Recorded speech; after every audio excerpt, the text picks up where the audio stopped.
3, 2, 1, ¡pum! ¿Qué tal a todos? Bienvenidos al episodio sin número del Master Vic PodcasTV. Yo soy Víctor Dávila, no tiene número, yo le llamo episodio 00. Y estoy la neta bien pinches emocionado porque hoy comienzo una nueva etapa en mi carrera haciendo contenido para ustedes. Ya hacía contenido antes, pero no de esta forma. Tenía un chingo de años queriendo hacer el formato de podcast, pero por X, Y o Z no se armaba la machaca. Pero bueno, ya estoy aquí, estoy bien contento. Armamos este estudio que espero les guste.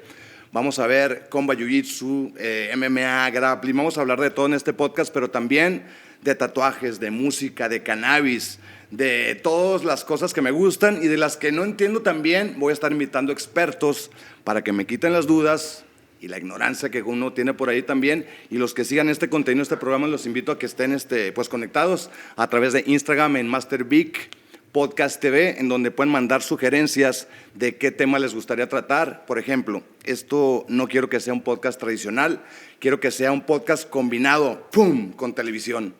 Vamos a estar haciendo diferentes dinámicas de comedia, vamos a estar viajando, entrevistando famosos amigos de todo tipo, gente experta en otras cosas. Y para no tirar tanto pinche rollo, en este episodio 00 tengo el honor de tener aquí a mi carnal, alguien que conozco hace muchos años. Comenzamos a trabajar juntos yo el 2007 lo conocí en el UFC. Pasó el tiempo, hizo mi máster, mi hermano, mi socio, Eddie. Bienvenido, cabrón. Gracias por estar aquí en el episodio 00 de traes harto. Dime, cabrón, cómo te decía tu mamá. A mi español no es mi español es mierda. I'm gonna try my best. No, síguele, sí. But I understand everything you're saying. Te falta poquito. Entiendo todo que estás practicando, pero no puedo. I can't respond eloquently. Está bien cagado porque ya sé, mi español es bien mierda. Mi mamá es de Guadalajara, mi papá de Chihuahua. Siempre dice eso y luego nos vengamos al inglés. Entonces, este episodio, pues, vamos a estar en Spanglish. Mas também eu vou falar para a galera, gente. Gente, eu tenho muitos amigos brasileiros. Meu coração está para vocês. Então, a gente também vai ter episódios no português, tá? Então, estamos todos juntos, Brasil. Galera, mestre Fabrício, Wanderley Silva, Host Grace e muitos amigos meus estão lá. Van a ser convidados a este programa. So, Eddie, let's begin in English. Welcome, brother. Thank you for having me, man. Dude, thank you so much, man. Yeah, There's a lot of fucking shit that we can be talking a lot of years as our friends, but today we have a episode 00 for my podcast TV, and then we have a four-man tournament. Let's go straight to the pre-show. Four guys competing today on this, how do you call it, gangster mode? Yeah, this is a gangster show. We're doing a podcast, and then we're going to have a four-man combat jiu-jitsu tournament. Nobody's done that before. When I tell Eddie that the idea, of course, he supported me as always, but I was kind of putting things together because it started with Combat Jiu-Jitsu, and then we keep expanding to even rap battles and freestyle rapping battles, breakdancing battles, sumo battles. Yeah. A lot of content on Master V Podcast TV, but today is the 140 fighters, and we have some veterans from CJJ Worlds and Combat Jiu-Jitsu Mexico. You know them really well. Hell yeah. Gabriel Austin Daffron, also known as Daffy Duck. He's a Combat Jiu-Jitsu veteran. That guy has amazing skills. He's rising up. He's not only is he rising up in his own right, but he's bringing up some great talent as well. And we saw that in Medusa, this past Medusa, where one of his students, Aislinn O'Connell, who was a last-minute replacement, purple belt, came in and dominated and shocked the world amazing. And took the whole thing. And now she's an upper echelon grappler now, and that's comes from Daffy Duck, Gabriel Daffron. He's in this. When I think of him and his most memorable moment in combat jiu-jitsu history, it's got to be that flying heel hook he did on Ben Eddie. That was quick. Ben Eddie's my brother. That hurt. And that one hurt. Yeah, that one hurt a lot. But nonetheless, as much as it hurt, and I hate seeing my guys go out, but that was one of the greatest. Somehow, I guess he's related to you and the Combat Jiu-Jitsu we were just talking before the show. And then I want to mention somebody, Tori Davila. Tori Davila is my son. He's the one in charge for the, right there, you can see on the tree show right there. Tori. Victor. Hell Right yeah. there, taking care of everything. Holding it down. He takes care of everything. He's my son. He's the man. But anyways, when we talk about it, we spoke about Gabriel, and that way division. He's always doing those like even crazy karate shit, breaking tables and shit. Yeah. He's got the Combat Jiu-Jitsu rash guard on all those tournaments. So we got really excited. So we decided to make this division, this little four-man tournament based on him. Yeah, and he's always down. When he did come out to Cancun, the last Medusa to corner Aislinn O'Connell, he 2-3 different times he kept asking me, dude, I'm down to do a last-minute combat jiu-jitsu match. Throw me in there. Like, he's so into combat jiu-jitsu, and not all jiu-jitsu competitors are into it. A lot of the purists, the high-level guys, they don't want anything to do with jiu-jitsu with putazos. You know what I mean? It's a whole different ball game. And so you have a lot of guys who are like, oh, I don't know about that. What's Alex's last name, Tori? What's Alex's last name? Gonzalez. Alex Gonzalez, Coyote. He's a Mexican. Is that his nickname, El Coyote? El Coyote. I have a song called El Coyote. He beat Birchak at Combat Jiu-Jitsu recently. Yeah. He's a good guy. He's a purple belt. He trains with Chunti Torres from Phoenix. It's one day notice. It was really cool. Well, we'll talk about his replacement because in this four-man tournament, the 10th Planet representative was going to be Ray DeLeon. Exactly. He was going to do it. It was going to be Zack Schneider, Gabriel Daffron, David Weintraub, and Ray DeLeon. But Ray DeLeon, his baby came early. He was expecting a baby in a few weeks. Congratulations, and Ray. It came early. Congratulations, Ray. We love you, man. He's got a baby now. And so he was so down to do it, bro. Tori, contact him. Ray's always down. Ray DeLeon, he's exactly in the same space as So to put Gabriel everything in Daffron. context, we're trying to do the same thing. The logistics for me, I'm a 10 Planet black belt. I always put my life on my team, whatever. But we always try to put a 10 Planet representative. Unfortunately, Ray couldn't make it, but we have a Mexican guy representing Mexico who makes it even. I like that a lot, the replacement. Yeah, so Ray couldn't make it. Ray He looks had Mexican. some Is Ray personal- Mexican? Ray is. Looks Man, a I little always get Mexican. confused. No, he's not Mexican. He's not Mexican. No? No, he's damn. He might be. The Central America shit confuses me.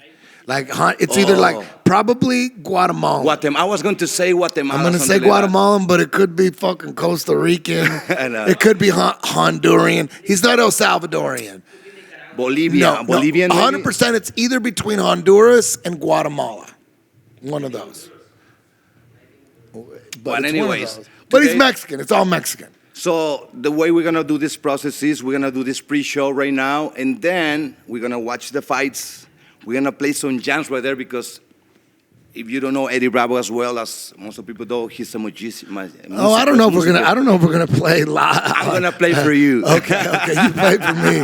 I'm not prepared. Yeah, I don't have my band with me. He doesn't I need Armand and I need Charles. Yeah, well, we have the lyrics for the We could do "Fuck the Wall." We could do that, but we're gonna need to practice that. Fuck the Wall and Tres Leches is another good one. Remember Tres Leches? But Tres Leches is not done yet, carnal. I need to work on that one. You sing like half of the song. We can probably do like half the Tres song. Leches. Yeah, I wrote a song about. But the first one in this Spanglish version of this episode is like a Fuck the Wall. Okay. It's deep. Don't say anything yet. You want to hear it. And then after that, we're going to keep talking because we have a lot of shit going on. CGA World's coming on June the 5th, Eddie. Yeah. Combat Jiu-Jitsu Worlds coming back June 5th in Cancun at Planet Hollywood. Let me tell you, we've done a lot of shows in Cancun. We've been in Majestic. We've been at fucking Hard Rock. We've been all over the place in Cancun. We've been fucking Cancun up. Planet Hollywood is the best resort. By far. And we're going to be there the weekend of June 5th. Combat Jiu-Jitsu Worlds, the lightweights, featuring Keith Krikorian, who's the featherweight champion, who's going to try to be our first Combat Jiu-Jitsu Worlds champ. He's coming up to 55. We also got Damian Anderson jumping in too. He's never done combat jiu-jitsu before. He's jumping in, and Keith just beat him at the Abu Dhabi trials. So that's a potential rematch in the finals. That could be the finals right there. Damian and Keith, but there's a lot of other Hey, guys. what about the spots? Do we have any open spots? Because they can contact you or contact Combat Jiu-Jitsu Worlds if they want to come. We might have a spot. It's pretty packed, but we got Ashley Williams as well. If somebody wants to compete, who else, Tori? Yeah, David Weintraub's going to do it. And we got a couple big, giant names on the fence. Like I said, all these guys here, they're here to do a 4-man combat jiu-jitsu tournament in El Paso in front of a bunch of Mexicans. You know what I mean? 2 weeks' notice. These guys are down. They're going to be part of the family as long as they keep training, as long as they continue to take their games to the next level. And I'm watching on Instagram. As long as they keep fighting, they're part of the family. We're gonna do what what we did with Elias Anderson. Elias Anderson, we keep bringing him back because he had the heart of a fucking lion. You know, I could see that shit. Yeah. Pretty goddamn obvious. Elias Anderson's ready to fucking kill. He's like no hesitation about doing combat jiu-jitsu. He's jumping in and he fucking wants to do whatever. He was so happy facing Goyito on the December show. And for a few shows. And his brother always together really. Yeah, really, his brother Laird Anderson's also. Both those guys, their father, Lowell Anderson, was a UFC veteran from the old days, from like 1996. Yes, he was on UFC 16, I guess, something like that. There needs to be like a little fucking, get his dad interviewed, talk about his dad, show the clips of his dad fighting the UFC, and then his sons, and, picture of his sons as babies, Laird and Elias growing up. That's Combat Jiu-Jitsu Mexico 2. Actually, it's the highlight of the comedy. That's Brandon Moreno right there, and Marcelo Rojo. Raul Arbizo and shit. Remember that one? Oh, yeah. Martín González win. He made it to the second day. Martín González. Shout out to Martín. Felicidades, pinche Martín. Yendo al segundo día, también de Guadalajara, mi compadre, ¿cómo se llama? Pliego. Se me olvida el primer nombre, Manuel. Se me acuerda de los apellidos, siempre digo Pliego. Pero la expansión de Combat Jiu-Jitsu México está bien cabrona, Eddie. ¿Qué te parecieron esos dos eventos?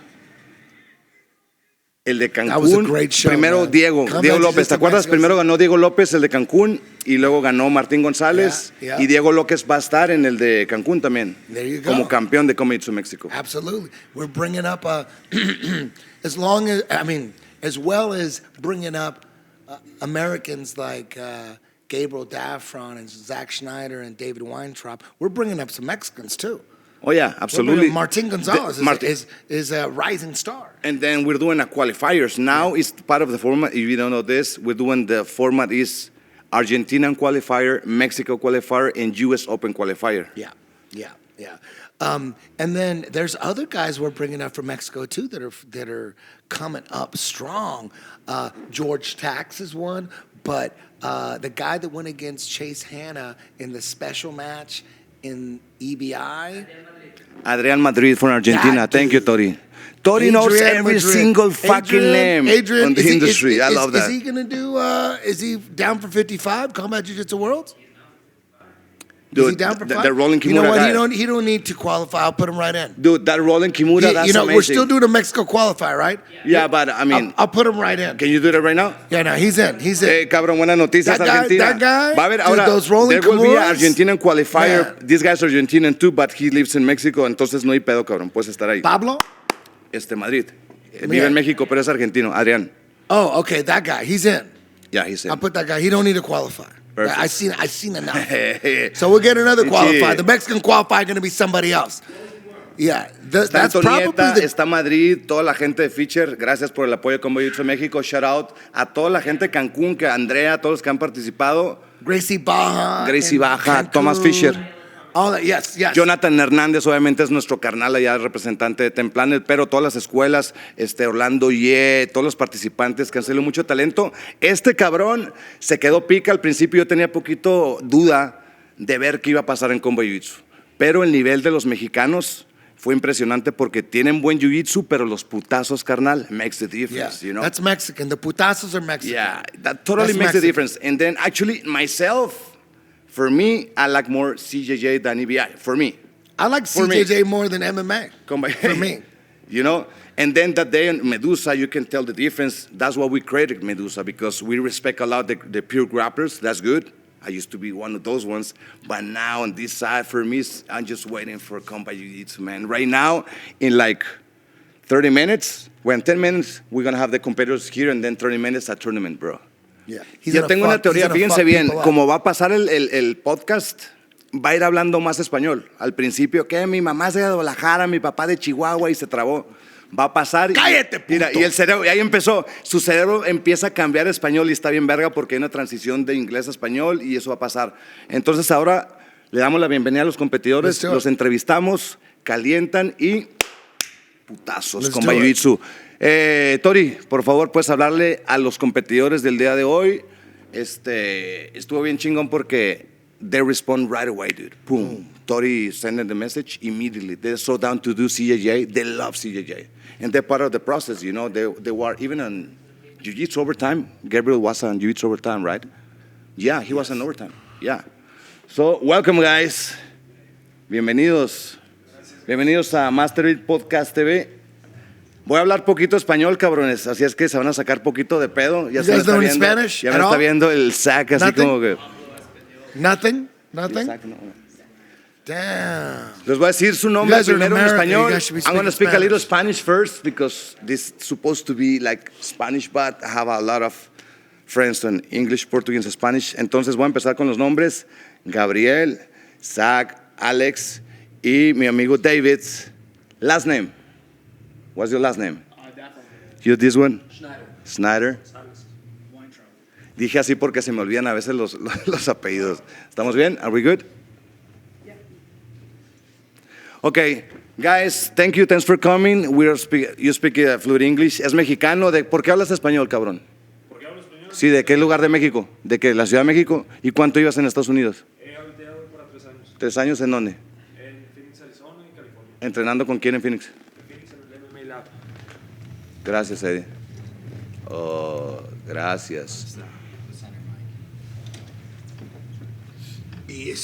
Eso, Master Eddie Bravo. Pero ya. Well, Eddie, we're going to be starting in 30 minutes the show. I want you to say something to these guys. What we're looking for, why you feel so proud of have these guys going so down to do Combat Jiu-Jitsu? I really don't have to say too much with these guys because the fact that these guys are here means that they're down. Yeah. Nobody on the fence is going to be here right now. These guys, like I was saying earlier, when we did Medusa a few weeks ago, it was like a month ago or something, Gabriel, this motherfucker, he wanted to fight. He was cornering somebody. He was like, give me a fight. I'm cornering somebody, but I'm down to jump in. You know, that's the kind of attitude I'm looking for. I'm looking for guys that are down. Because again, I deal with so many guys that are not down. I'm like, fuck, okay, if you're on the fence, it's probably not going to happen. You're probably going to back out last minute or something.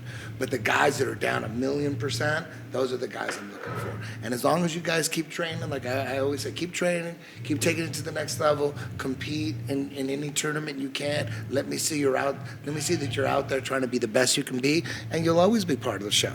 Win, lose, or draw. As long as I know you're giving it your all, we're going to build you guys. You know, we're just building. Like, it makes no sense to have you guys on a show and then just like get some new guys and get some, you know, we're trying to build you guys. Gabriel, I got a question for you.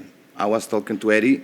Me and Tori was talking about this tournament, and we based this weight tournament on you because we like what you have done for us and what you do beside that on your videos, breaking tables with the karate moves and represented with the Combat Jiu-Jitsu shirt. And tell us a little bit more about your Combat Jiu-Jitsu experience. So first Combat Jiu-Jitsu I was a part of. You can get that closer. Oh, yeah. First Combat Jiu-Jitsu I was a part of. I won Ultimate Mat Warriors, and Eddie sent me a message, DM, and asked me if I wanted to be a part of it. And you know, I was pretty nervous at first. I was a little skeptical. I'm like, what are these guys are throwing slaps here? It's not even jiu-jitsu. But you know, I manned up. I took the match, and after that, I was hooked. Like now, I'd say my favorite form of jiu-jitsu is combat jiu-jitsu because it's a lot faster. I think it's more exciting. I was watching. You know, we were at Medusa a month ago. I think 3 weeks, something like that. And I was watching it, Medusa compared to the EBI format. And I remember thinking early on, I was like, man, I really miss EBI. But then watching at the event, I was like, man. You can see the point of reference, right? That's exactly what we were trying to show. Can you feel the sadness? It's like, oh fuck. Because this is a weird. This Why is am I to me. enjoying more of this than to the me, other it's just one? common sense. It's common sense. Combat Jiu-Jitsu is EBI with a turbocharger. It makes it faster. The strikes makes it more real, makes it more exciting, faster. So for someone to say they like EBI better than Combat Jiu-Jitsu doesn't make any sense to me. I'm like, what are you talking about? Combat Jiu-Jitsu is EBI. It has everything EBI has. It doesn't have, there isn't like some shit that EBI has that Combat Jiu-Jitsu world doesn't have. 16-man tournament, 10-minute regulation, same goddamn overtime, same editor, same graphics guy, same fucking commentators. It's the same thing. It's the exact same thing. But you could blast somebody in the face and you want to take that out? It's like COVID. You know how nothing makes sense with COVID? It's the same thing. Like, damn, there's some like you like sub-only better than sub-only with strikes? I don't understand. I would always rather watch sub-only with. Can you imagine, like, what would you rather watch? Do you feel that addiction already? What would you rather watch? What would you rather watch? You just competed recently in Vegas. Do you feel that? Yeah. Of course, you're What a would you grappler. rather watch? Gordon Ryan versus Andre Galvao, 10 minutes regular grappling rules, or 10 minutes with Combat Jiu-Jitsu rules? Looks like nobody would say. They probably would, but I don't get it. I would rather watch Gordon Ryan and Andre Galvao with Combat Jiu-Jitsu. You Are can you ask Gordon. kidding me? Are you fucking kidding? No, I'd rather You tried it already. What are you talking about? It's common sense. So that's exactly what you said. You were saying I was missing EBI. You know why you were missing EBI? It was all nostalgic because you saw the guys come up and develop and become stars. And then Combat Jiu-Jitsu is newer. We don't have there's not that time. The time reveals the truth, right? So all Combat Jiu-Jitsu needs is the same amount of time. And you go, oh, then you have the same star. Like, oh, there's like they have their stars, right? It's going to be the same thing. People don't realize that. They just look back and go, oh, I miss EBI. And then what you realize is exactly why we put Medusa out. Let's do EBI and Combat Jiu-Jitsu together, and then we're going to see what people think. And then exactly what you just said. That was the whole purpose of it, was to see, look, here's Jiu-Jitsu with no strikes, and then here's the exact same Jiu-Jitsu. We didn't take anything away, but we just added something, a turbocharger. It's like someone saying, I like the Porsche without the turbocharger. Can I just get the regular? What percent of your training is based on Combat Jiu-Jitsu now? So I'm going to say when I'm closer to events, I will do a lot more Combat Jiu-Jitsu. In general, it's probably closer to a mix of 80%, 90% Jiu-Jitsu when I'm getting ready year-round. Yeah. And then while I have something coming up, it'll be closer to not 50-50, probably about 40-60, or 70-30. I make sure I have like one hard day a week where we're doing sparring with, Combat Jiu-Jitsu, doing a little striking training, some mitt work, trying to mix those things in. Obviously, it can be hard doing a lot of different rule sets, but it's easy. If, you get the guy down, he's stalling, you slap the guy, he starts moving. How old are you? How old am I? Yeah. 26. Now, you got to remember, too, also, when you ask, like, how often do you train Combat Jiu-Jitsu, there isn't that much Combat Jiu-Jitsu competition out there. So you gotta train what you're competing the most. So right now, it's mostly sub-only. So it would be smart for you guys to train mostly sub-only. Yeah. But is there anything, just knowing that you're going to do Combat Jiu-Jitsu in the future, and has it changed your regular sub-only training at all? Like, damn, maybe I should kind of start moving in this direction with this kind of guard, or with this direction with this kind of passing, because Combat Jiu-Jitsu, it's not going to go away. And you guys are going to be part of it as long as you want to be part of it. So does it change your sub-only training? How about you, Zack? How old are you, and how often do you train for Combat Jiu-Jitsu? And probably a little bit of what you have done for Combat Jiu-Jitsu. Yeah, so I think it's, Zach, I'm 27. I think it's changed my training mostly to where, you know, I'll do combat jiu-jitsu rounds if I'm getting ready for a combat jiu-jitsu tournament. But also, then when you're training sub-only, you'll get caught in some of those intermediate positions. Sometimes you're trying to get underneath somebody. Sometimes you're, maybe you're working on a leg and just like isolating it and trying to get control there. But you're just aware in the back of your head, you're like, man, I've committed all my limbs here. If I'm in combat jiu-jitsu, this isn't available right now. Like, okay, what would my reaction be if I was getting ready for that? So I think a big part of it is like retooling your game to fit for this rule set, you know? Ends up being more of like an MMA striking-based game where you can't play those like sit-up guards. That was a mistake. That's the biggest one. The biggest thing for me is that the most popular guard, at least top two, it's either one or two. The most popular guard in sub-only is sit-up guard. Right. At least one or two. It could be easily one. Right.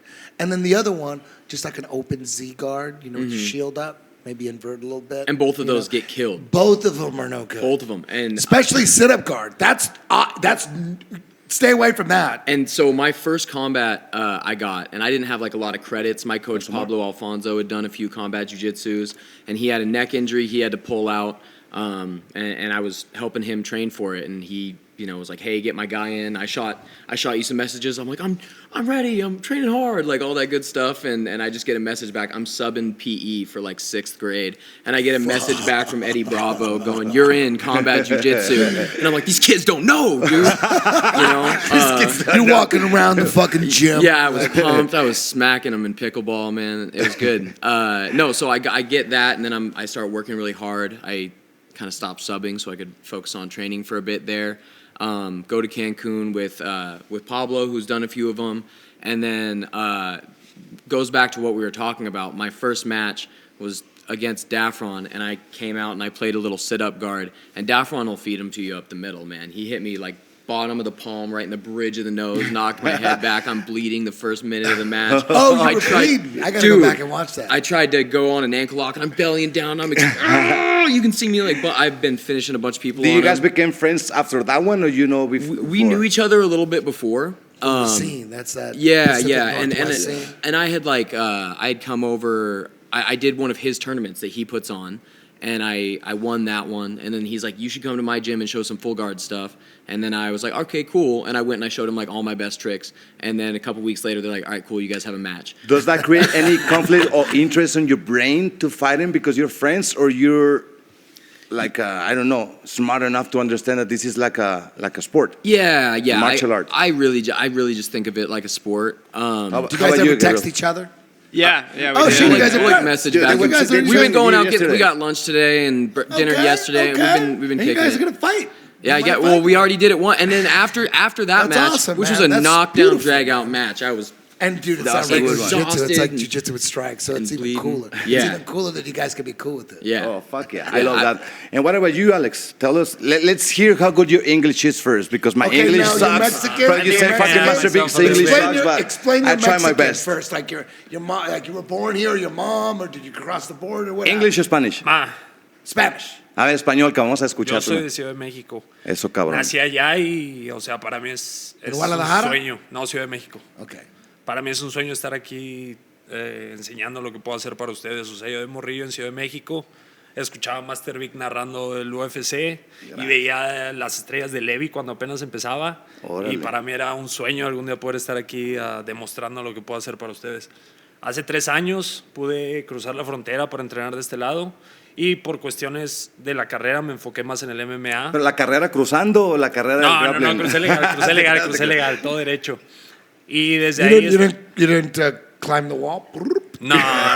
It's easy these days. When he says- I'm like, why are they making the wall with all these spaces? Like, people are climbing that shit like The fuck. And I think I now. get more benefits if I do it that way. Ahora hace por abajo, dicen por arriba, no mejor por abajo. Y luego cuando llegaste hace 3 años, ¿qué? So how old were you when you came to the United States? Around my 26. Damn, your English is 29. really good. Thank you, appreciate that. Holy shit, okay. Are you trying to say that my English sucks? No, just I kidding. don't know. You sound like my Just mom. fucking. No, I'm kidding. Just fucking around. This is my 3rd time competing in Combat Jiu-Jitsu. First time was in Cancun, but that was in 155s. Combat Jiu-Jitsu México Yeah, 1. Combat Jiu-Jitsu Mexico, the one that Diego Lopez won. Okay. I was on that one. Then How did you do in that one? Not so good. 155 was a little too much. And it So was you a lost short first notice. round? Yeah. lost How many first people round. were in that tournament? 8? 8. And you lost first round? Yes. Okay. Yes. The second one I competed was Anthony Birchek's event a couple of months ago. Okay. I won that one. It was again short notice, 4 days notice.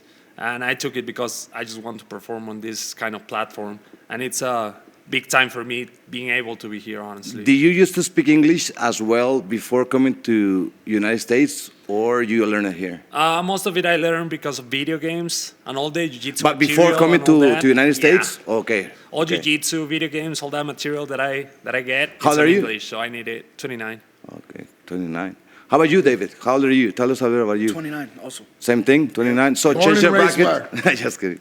Born and raised where? Where? New York. Born and raised. There you go. Upstate? No, Manhattan in New York Born, City. what? Yeah. Oh, shit. My whole Born and life. raised Manhattan. Yeah. Damn. Yes, sir. Okay. You don't meet too many people born and raised in Manhattan. Okay. That is true. And then that's where. So how did you get into martial arts, and how did you get into? Because you got into MMA a little bit, Yeah. and then how did you end up with Vitor Shaolin? So I ended up with Shaolin because I lost an MMA fight via ground and pound, and I had taken the guy down and got reversed, and then got on top again and got reversed, and just got finished. And I had nobody around me who could explain to me how to make sure that wasn't going to happen again.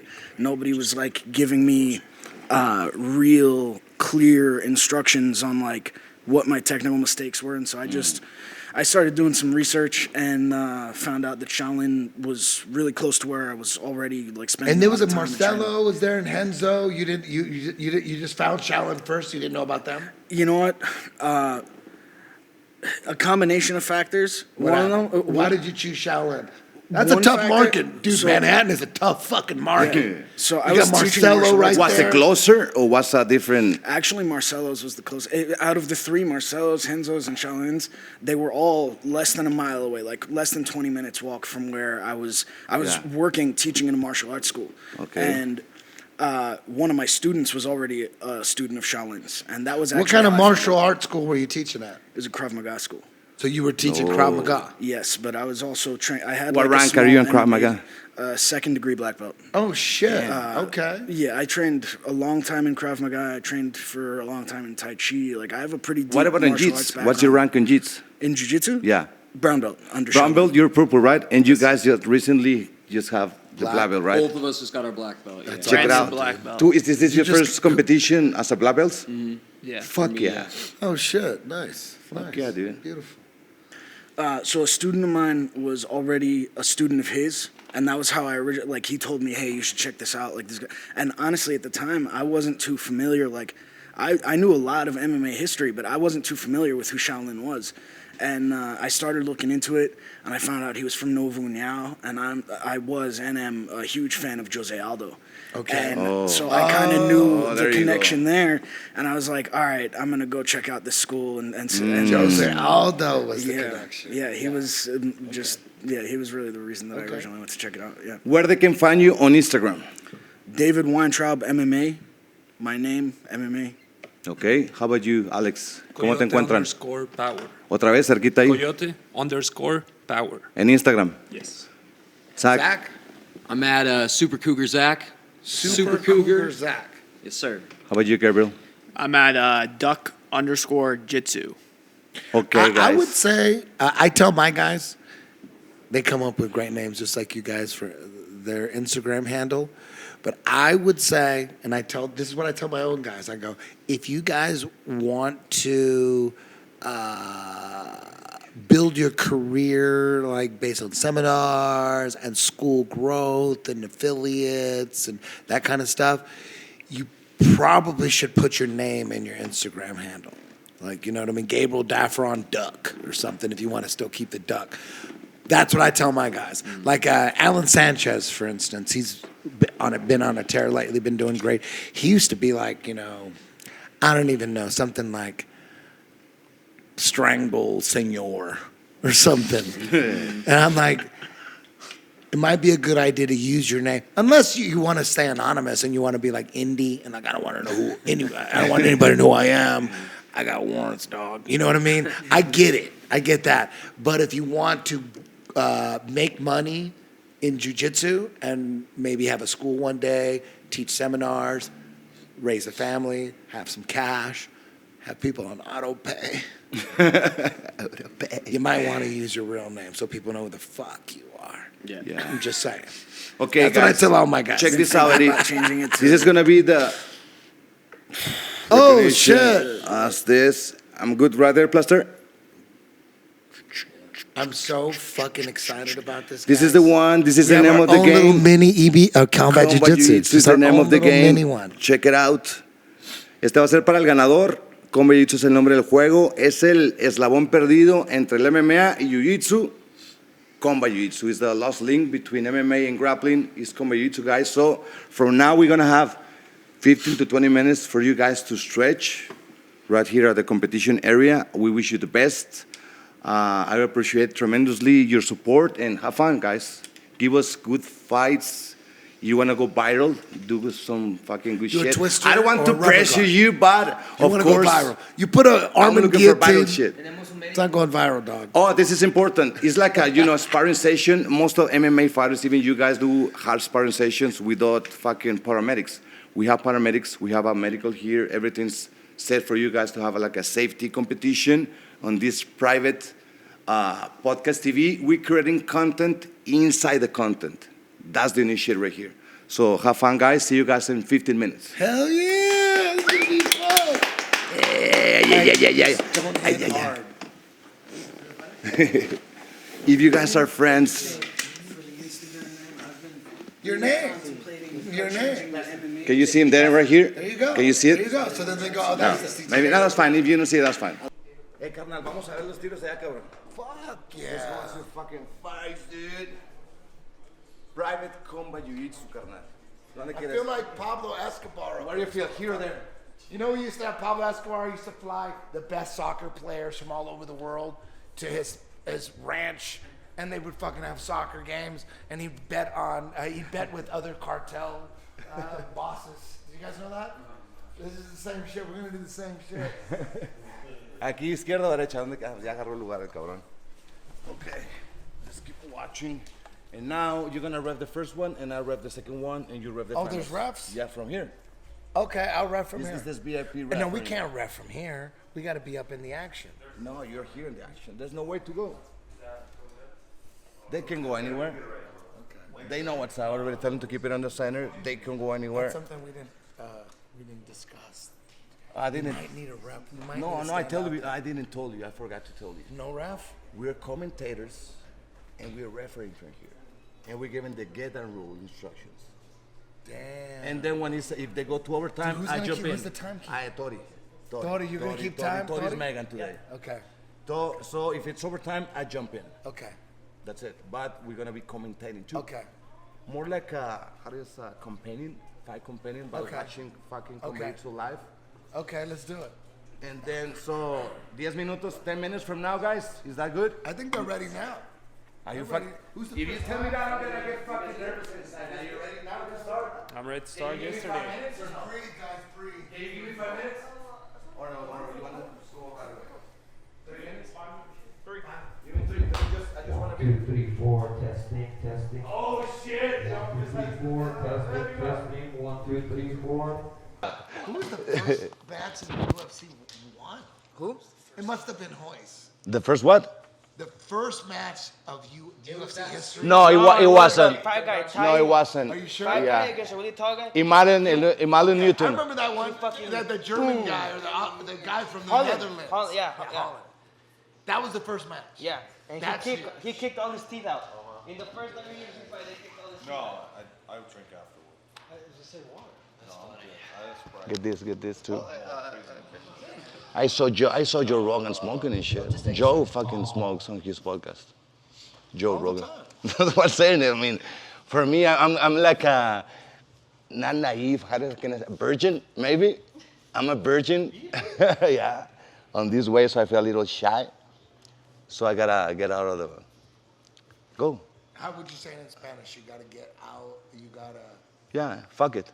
Que te valga Fuck it. pura verga. Pura Que te valga verga. I knew. That's my master right there. Right there. Look at him. He looks so. That picture of you going like this with the Combat Jiu-Jitsu world, that's an epic picture. That's my favorite one. That's a great, dude. I like that. That was a good place to film. That Florentine. Oh yeah, that's one, and that's Bane's picture right there. That's a good. Yeah. So wide open. That's my favorite one. And you can see it's pretty much looks like this one. The stage. That's what we now. You're gonna just. Yeah. What kind of hat is that? What does that hat say? Other people's children. Other people's children? Yeah. Okay. It's a model. Sounds like It's a something modeling. Jeffrey Epstein would Yeah. wear. That sounds like my second marriage. Jeffrey Epstein would fucking say, green light that project. Let's make a logo out of it, incorporate it, trademark it.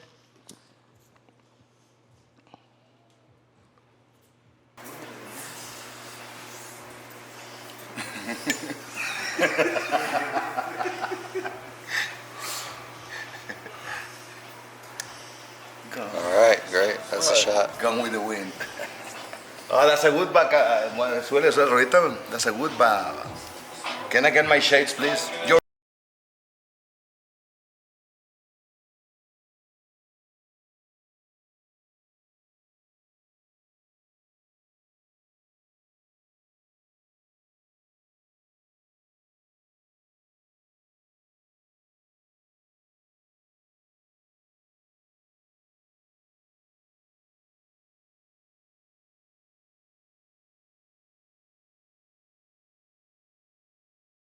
Who's ready for Combat Jiu-Jitsu?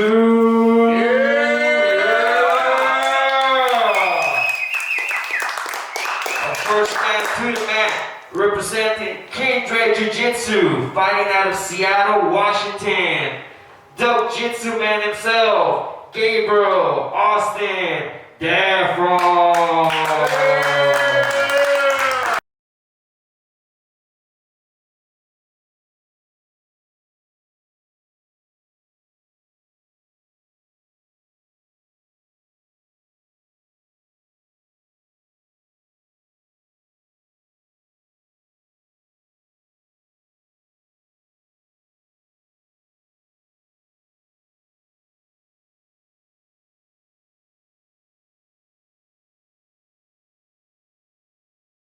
Man to the mat, representing the Lab MMA, fighting out of Phoenix, Arizona, El Coyote, Alex Gonzalez.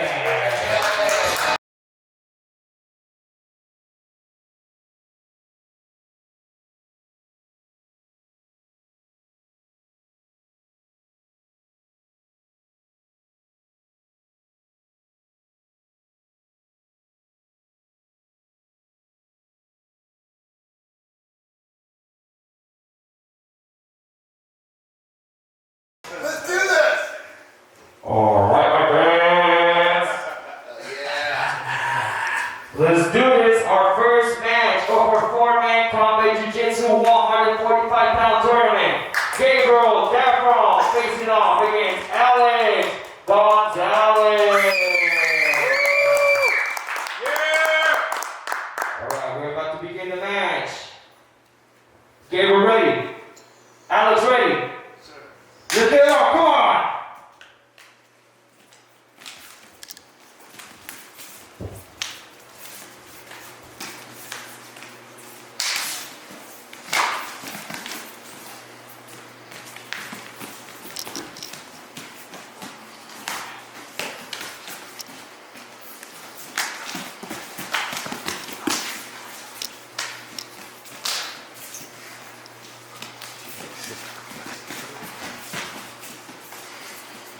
Get down right now.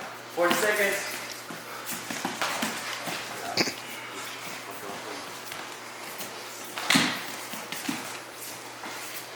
Seconds to get down.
Carnal, nomás hay una persona, güey, no estás cabrón, güey. ¿Cómo le puedes tratar con la única persona? No mames, güey. You signed a waiver?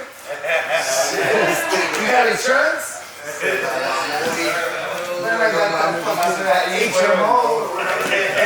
This ain't nothing, man.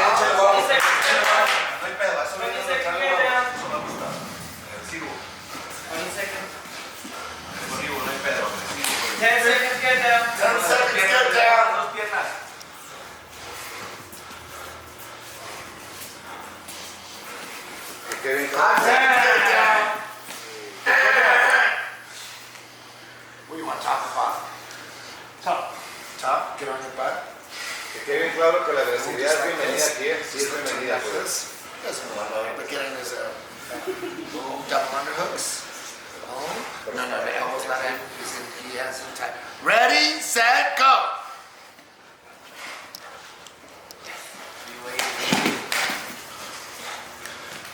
Get down. Yes, sir.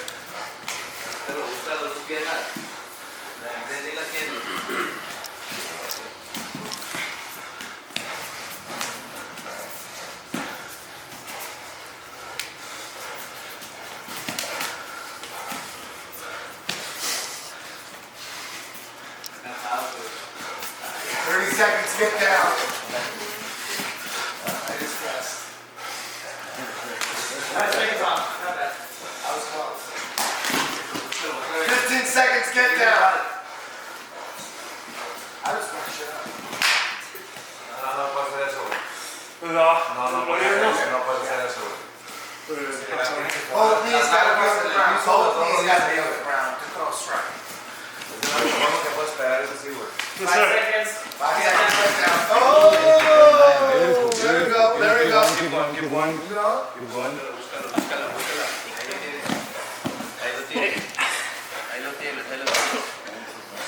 Take that.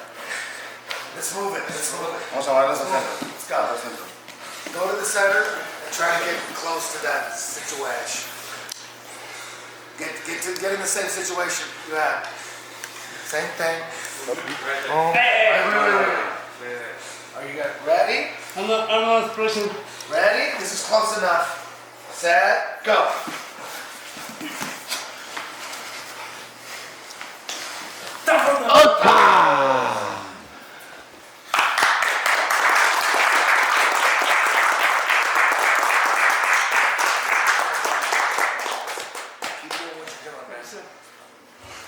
The winner by heel, Gabriel Daffron.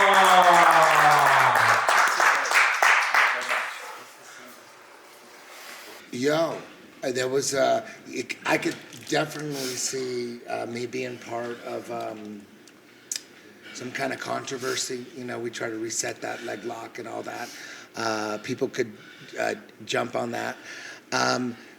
Anytime somebody's caught in a leg lock and they roll out of bounds and we got to reset it, I'm always going to give it to, that's my rules. When we reset a leg lock that rolled out of bounds, I'm going to give the benefit to the guy on offense.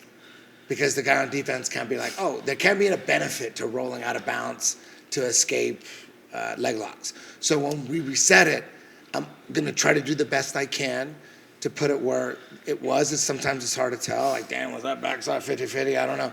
But I do the best I can, but if there's any benefit of the doubt, I'm going to give it to the guy on offense. And that's exactly what I thought I was doing here. Yes. You know, when we reset it, I'm like, sorry, Daffron, you're caught in some shit. It looks really bad.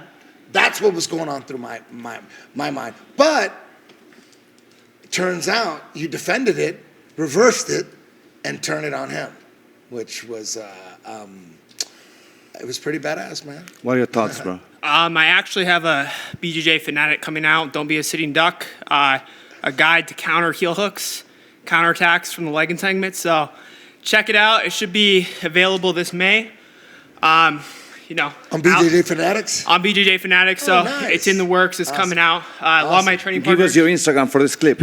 What's that? Give us your Instagram for this clip. It is going to be a specific clip. Instagram for you. Where they can find it. Duck_jitsu. Soon to have my name too. Yeah. How was it? How was the experience to do the first match on the Master Vic Podcast TV? You know, Alex he's a beast. He came out there. One thing I was a little bit unprepared for was the wall work. He was fucking me up there. I'm not gonna lie. It made me think twice because he started putting me against that wall. And I'm like, oh man, this could be a really bad day. When we had like full guard, he started to like put that head against the wall.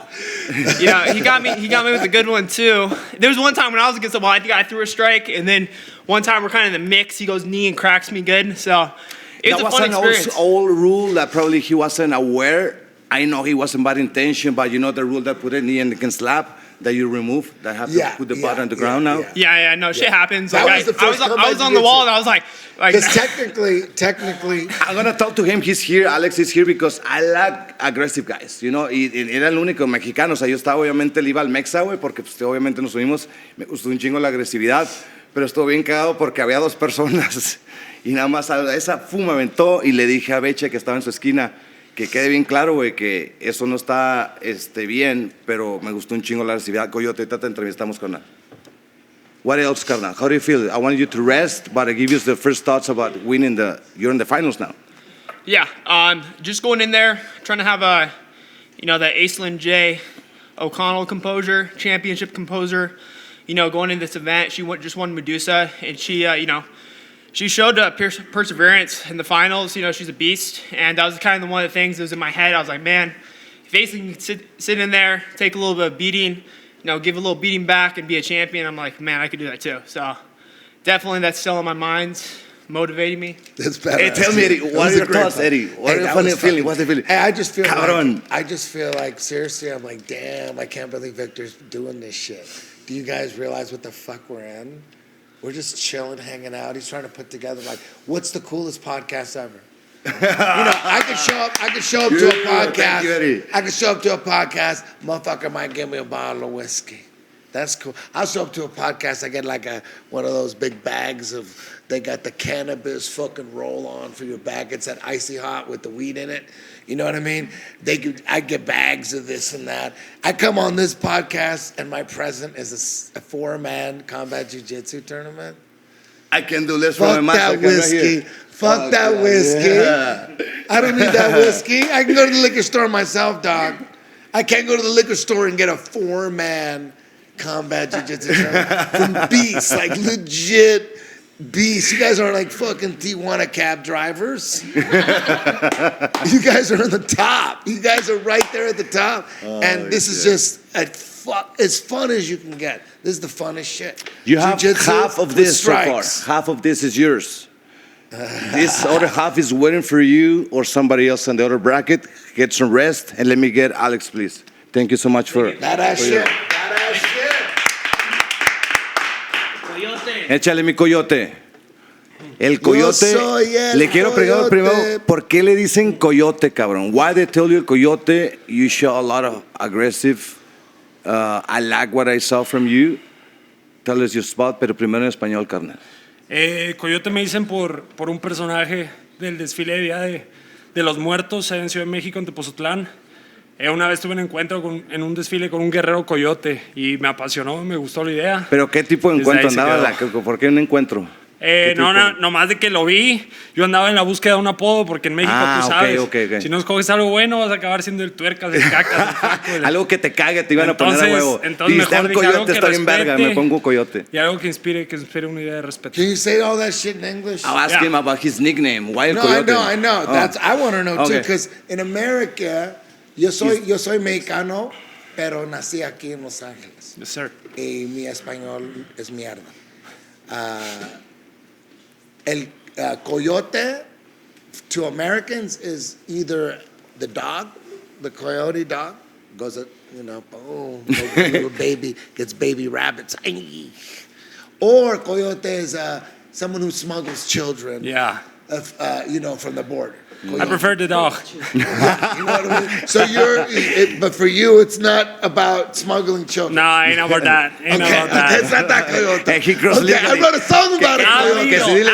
Eso dile, que quede bien claro, cabrón, que sí. I just want to know. I don't know. I'm like, tengo some primos que they need help. Can you bring them? I mean, we can figure something out for sure. Cabrón, They're in Oaxaca. te quiero decir, y estamos haciendo clips diferentes de inglés y español. Estamos a hacer el inglés, pero de español. Gracias, cabrón, por ser el único mexicano en el bracket.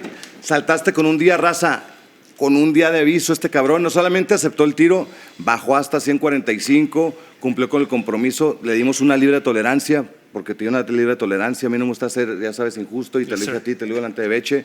Y todos estuvieron de acuerdo porque se trata de ayudarnos, güey. Me gusta un chingo tu estilo y tienes las puertas abiertas. Hell yeah. Unas palabras antes de pedirte. ¿Dónde te encuentran en Instagram? ¿Y qué sigue para ti? Coyote_power. I just want to say thanks for the chance. It's a dream come true for me to be performing to you guys. And I did that on one day notice. I just want a chance to put on a full show for you. Yes. Hell yeah. Claro que Hey, sí, you know absolutely. What? You continue to be a beast. You're going to be part of this show. I'll be way better, sir.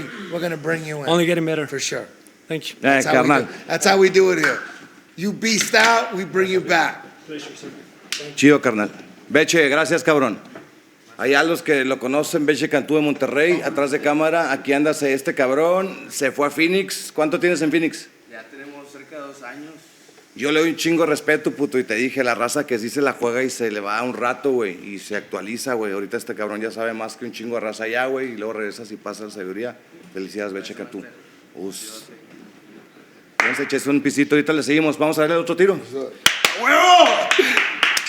¿Quién se queda con este pedo? ¿Quién se queda con la otra pedazo del Jiu-Jitsu?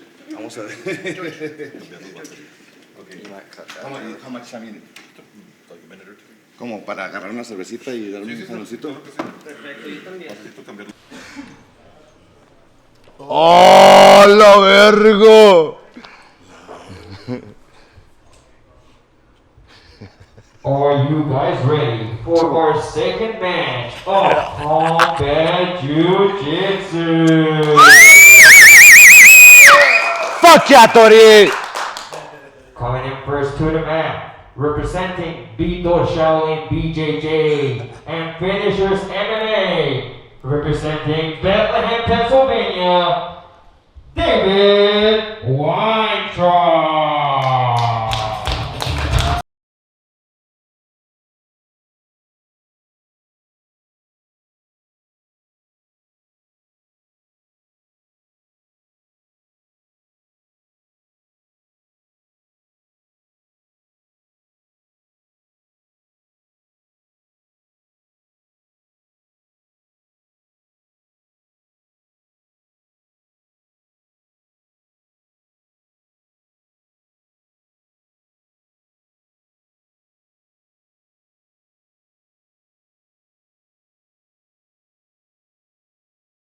Fighting out of Spokane, Washington, Super Cougar Zack Schneider. Yeah!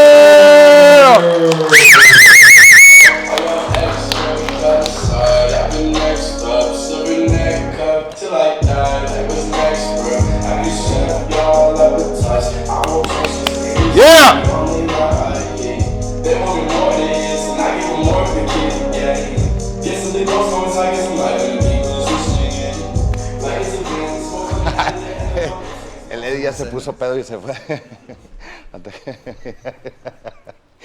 fue de Rayfield ya de repente. Zack Schneider facing off against David Weintraub. Your official referee, Eddie Bravo. Are you sure you want to do this? We could back out. We could. You sure?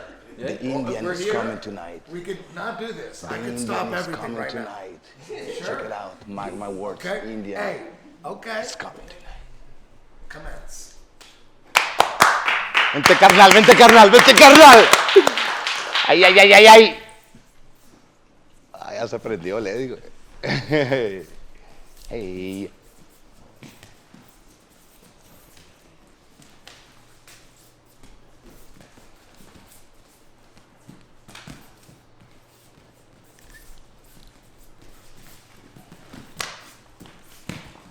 This is gonna be a battle. 30 seconds, get down.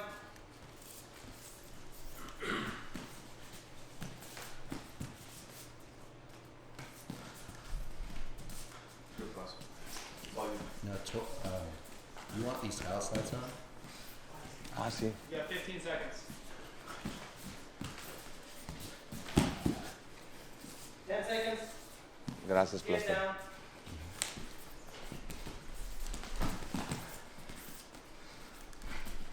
Get down. God! What do you want, top or bottom? I'll go bottom. Bottom. Start on the butt. Get in his guard. Double underhooks. Nice and tight. Ready, set, go. Yo en lo personal preferiría estar arriba.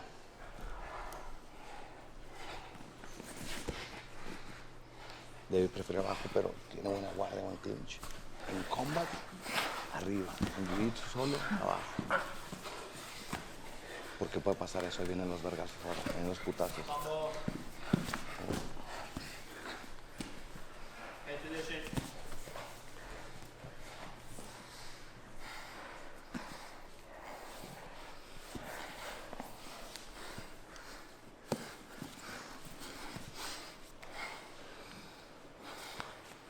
Watch the legs.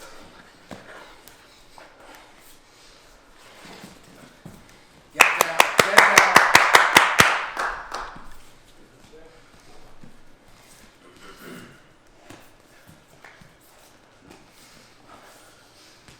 Puta, qué chingón ver jiu-jitsu, combat jiu-jitsu. Left side, come back.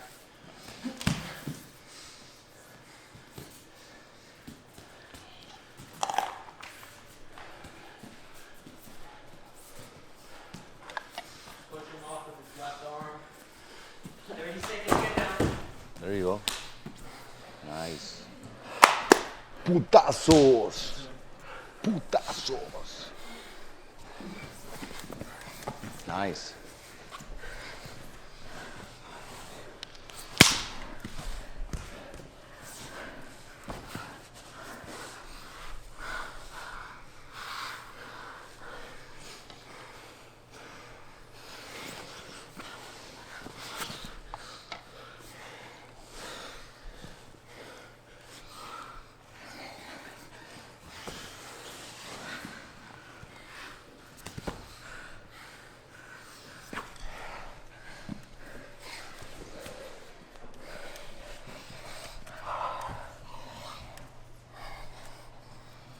Careful of our head placement here. Ahí. Boom. You need to, you might be able to fumble a right side butterfly hook. Take your time though.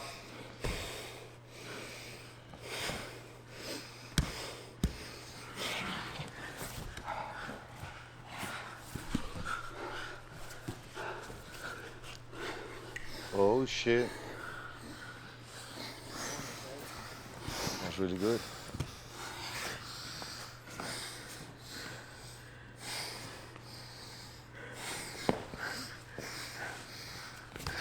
Be patient.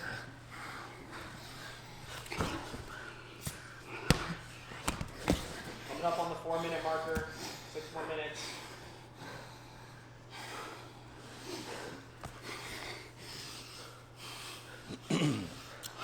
Algo bien verga.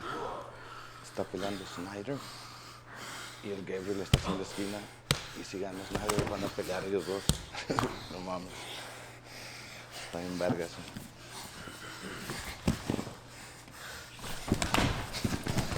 go, Zach. There you go. Nice. Get down.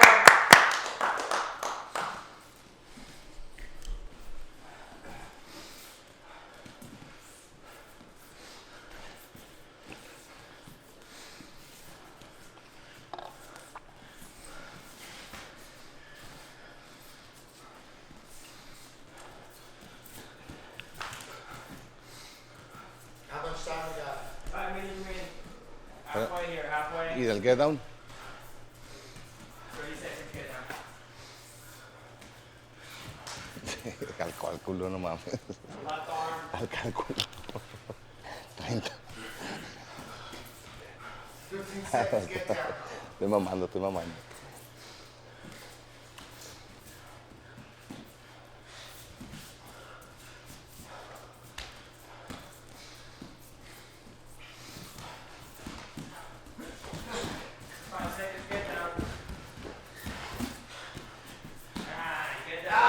Nah, no te mamaste en chistes, 2 segundos, esos 5, güey.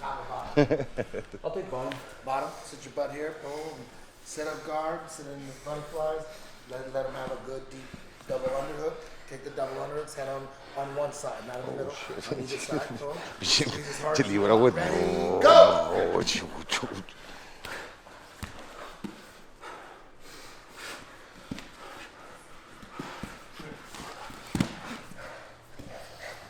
Try to block that.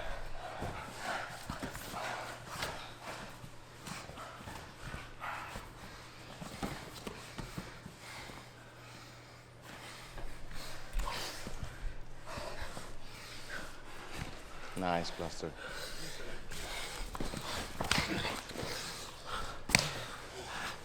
Stay tight, Zach. You're fine. Stay tight.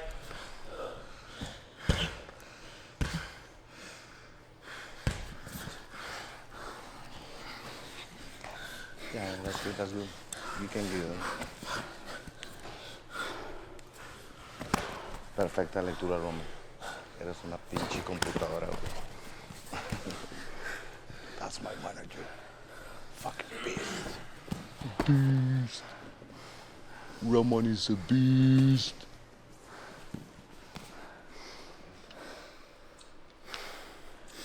Cabrón, dije. Sí, está.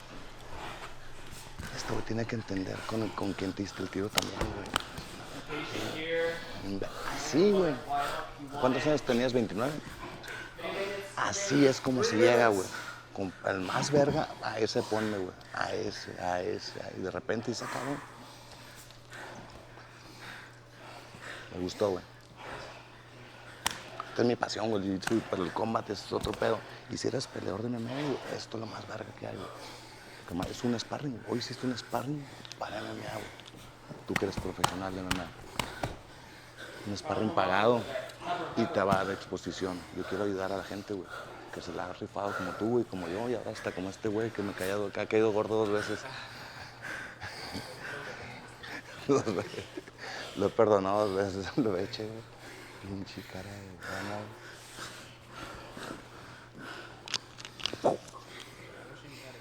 Yeah. Switch on the hips. Try and switch your hips. Try and use the wall. Stay away, yeah. Nice. Those are, yeah. Patient here, 2 minutes, 2 minutes. Try and create a little angle if you can.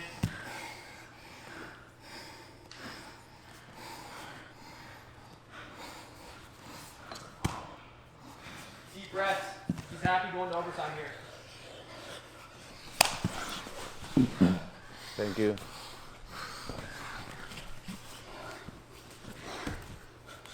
Nice. Wow. ¿Te fijas cómo cambia ese detalle? Es lo que estamos hablando hace rato. El jiu-jitsu nos gusta mucho, pero cuando agregas eso, hay más jiu-jitsu y es más espectáculo para los que lo vemos también. A mí me encanta que se... There you go. You don't like that. Como no es la cara de uno, dice. No, pero sí, es más espectáculo y es más efectivo y es más cercano a una pelea en la calle. Try and work back to the inside ¿Sabes? position here. Pegarte para que no te noqueen. Keep that inside. Pegar Yeah. y someter. Lo más cercano a la defensa personal en la calle. Este deporte. Last minute. Under a minute No, here. si eres buen pegador, no le puedes pegar porque lo tienes muy cerca, mira. El clinch.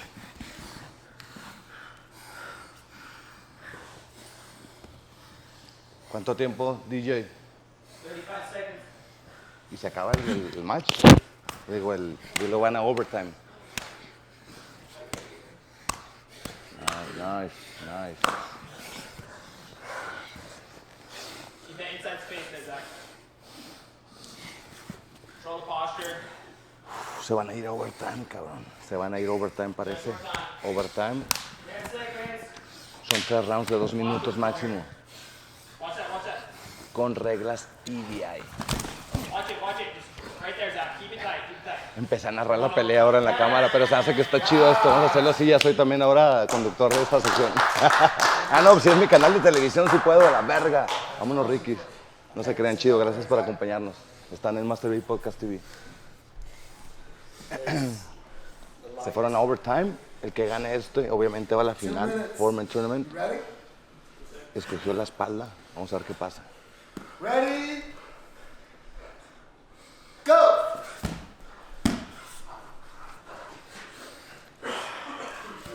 Ahora se meten en aguas profundas, pum, directo hasta la espalda. Sin mamadas. Keep that chin tight, Zach. Keep that chin tight. Watch. He's switching off sides here. High hands, Zach. High hands. Verga, güey. Ya se lo empinó, güey, ¿no? High hands. High elbows. Ya lo empinó, güey. Ay, la verga. Left hand high, Zach. Verga. ¿Estás llegando el tiempo? Hijo de su... You get more time. Keep it high. The longer you hold on, the more time you got. Verga. ¿Cuánto tiempo tiene? You got this. Piense bien. Tiene 40 segundos. Si no lo rinden 40 segundos, se chingó. Y David avanza a la final. Son parte de las reglas, si no las conocían, de EBI y de Combat Jiu-Jitsu combinadas ahora. 40 segundos. Vamos a ver si lo rinden. 40 segundos. Tienes que estar en putiza, güey, en putiza. Ya sabes tu tiempo, 40 segundos para rendirlo. Si no, te chingaste. O ya chingaste y vas a la final. Por eso la palabra chingaste, chingado, se usa en todos lados. Qué chingón. Ahí lo usé. Fuck. Te contaría, ya se lo empinó, güey, con el tiempo, 40 segundos. Si sí lo somete antes de 40 segundos, gana. Pero ya se la peló. 20 segundos tiene. Y ahí está chingón porque ya nomás defiendes, sabes que 40 segundos sobrevivir y ya chingaste, güey. Verga, güey. Se le acabó el tiempo.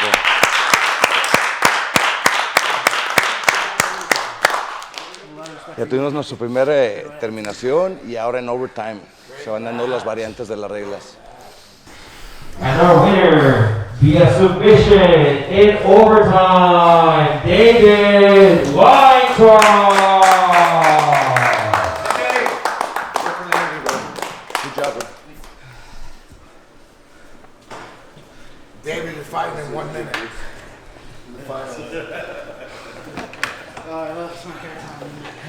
We need a special match. We can do a special match. It's for the third place. ¡Pum! Se terminó el otro lado del bracket. Tenemos aquí el ganador, David. Good job, brother. Congratulations. Sir. Give us your thoughts, quick. Boom. You like that? I want to hear you talking. Zach's good Closer, opponent. closer.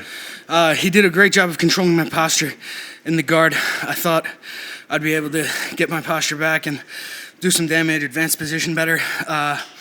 But he did a lot of smart, good things, kind of shut down some of my game.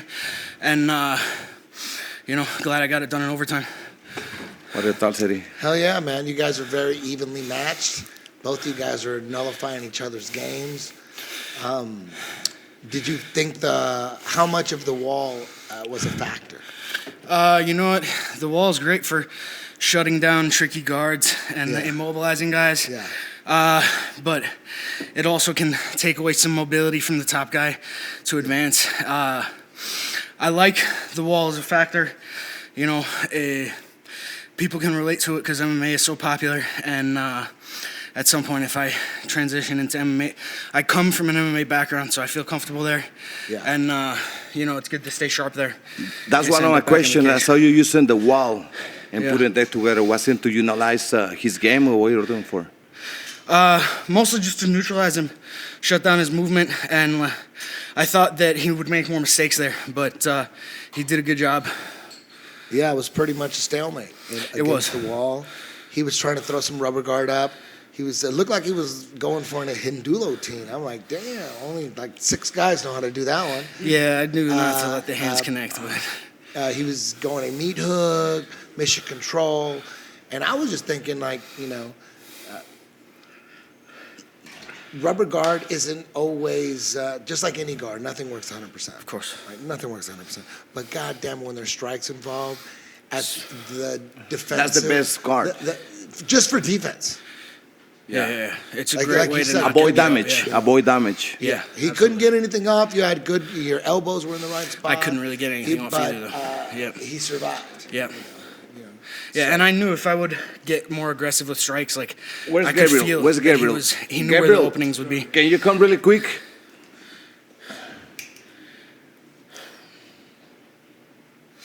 I'm just gonna give this to Gabriel because you have this part now. Grab this. Let's see who put it together. No, let's see who put it together. Gabriel, you have this part.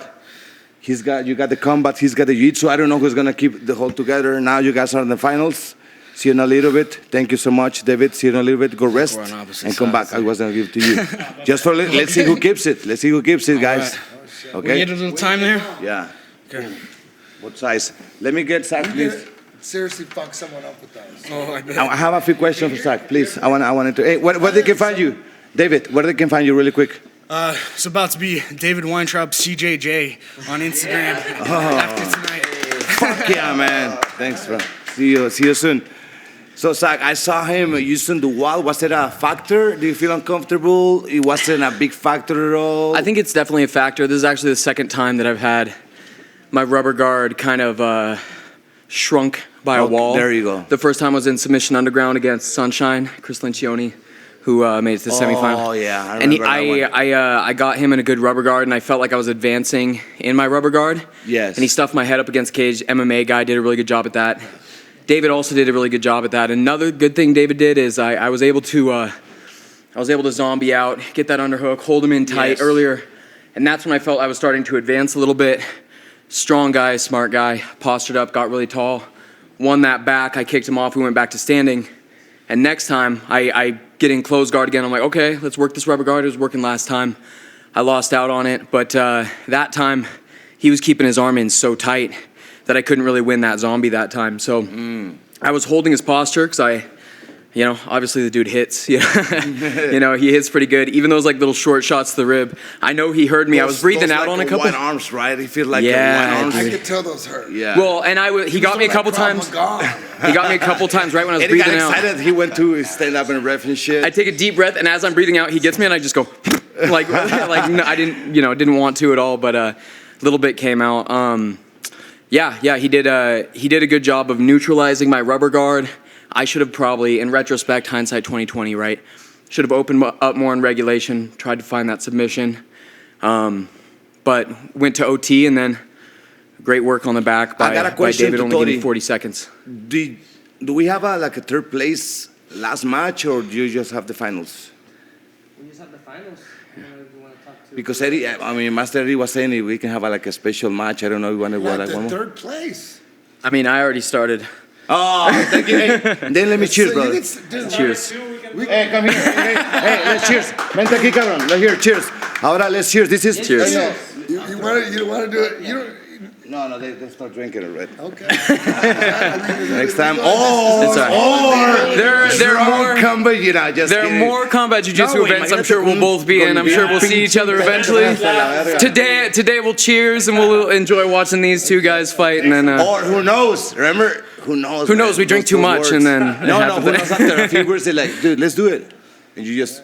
Who knows, man? Who knows, man? Nah, just kidding. So, how much time? I need to know. David, how much time you need? I know we're gonna be talking a little bit more. So, Hey, everyone, thanks for coming. Where they can find you? Really good. At Super Cougar Zach on Instagram. By the way, I wish I could just go show 17-year-old me who just got my first Eddie Bravo technique book and was looking through learning shit. Like, dude, you're gonna compete in this little like private event. He's gonna be reffing. He's gonna be watching you do rubber guard and shit. So, yeah, cool. Obviously, it sucks to come in and lose, but that was a cool experience either way. So thank you for having me. It was really good to have you, man. You know what I was looking at? I was looking at the rubber guard as pure defense. Mm-hmm. He couldn't really get any shots on you, even though you lost, and you lost, in overtime. I was looking at protected my face for regulation. You're doing really good at staying protected. The understanding of the rubber guard, dude. That understanding of the rubber guard is huge because some people, it's huge. You don't get fucking damage. Oh, do it again, right here. Do it again, please, one more time. You see, oh shit. Can you dead order yourself? Damn. There you go. That's what I'm talking about. That's one of the first things Eddie teach me. Get flexible. At the beginning, I was like fucking like varilla, like fucking iron. And now, I can go high. I can still go. Well, I'm going to fuck up my neck. But, I'm flexible. Yeah. Because I work on flexibility for years. Even fucking eating cereal right here. There's many levels of rubber guard. Many levels. I brought up a lot of rubber guard assassins. Coach Casey. You got what it takes to take it to the next level. There's so much to rubber guard, man. Coach Casey, what? All the top rubber guard players, Ben Eddie, Jeremiah Vance, Boogie, Grace, it all starts off mission control. Mm-hmm.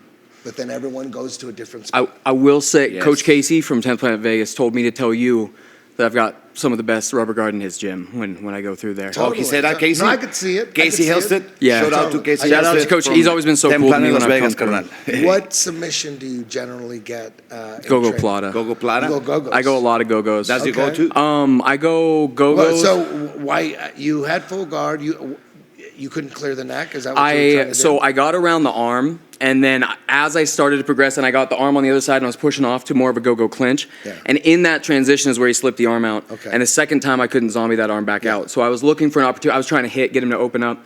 He kept that elbow in. I wasn't able to find that entry. Come through next time you're in LA. Come through, man. 100%. There's, like I said, rubber guard isn't just like, oh, throw your leg up and grab your ankle. It's a million times more than that. Right. There's a lot of shit going on. It starts off mission control, but everything after that is, you got to know what the fuck you're doing. But you got the flexibility. You're already proficient at it. Now you could take it to the next level. Sharpen it up. Oh yeah. You gotta trust. You squeeze. You said it. You gotta trust. You do dead orchards at all? You ever go to dead orchards? Yeah, I do. I do. There's some guys that only do rubber. Right, all they do is dead orchards. Yeah. But they never go down muddy waters. They never go down to the go-go clinch. There's go-go clinchers. Are not the same as the dead orchards. Right. Two different. Some dead orchards guys never go go-go clinch, and go-go clinch guys, they never go dead orchard. And then there's the Hindulo team guys. That's Dude, I've tried to get some Hindu. I cannot Hindu team like Ben Eddie. Feels like he gets it immediately. You could do it. You could okay, great. I got to figure it out. I'll say that. No, for sure. It's you just. I can't yet. It's just got to be something that you really fucking want. Mm-hmm. But if you really, really want it, you can do it. It's just you gotta really want it because it's a whole different. The okay grip. Yeah, I practice that. I walk around. I do it. Yeah. I've never done a Hindulo team in my life. He does like all the Ben Eddie shit. I don't remember. Yeah. That's not my shit. It's almost his own. He does the three things that I never do. Dead orchard. I do dead orchard now because. Oh shit! Do you? No. But it's Mexican dead orchard. Oh, that's better. Yeah. So it's basically muddy waters, East Coast croc that you could just turn into a dead orchard really easy, and so that's my dead orchard. But generally, I never go dead orchard. It was the East Coast croc on my old school 10 Planet book was the path to the dead orchard. Yeah.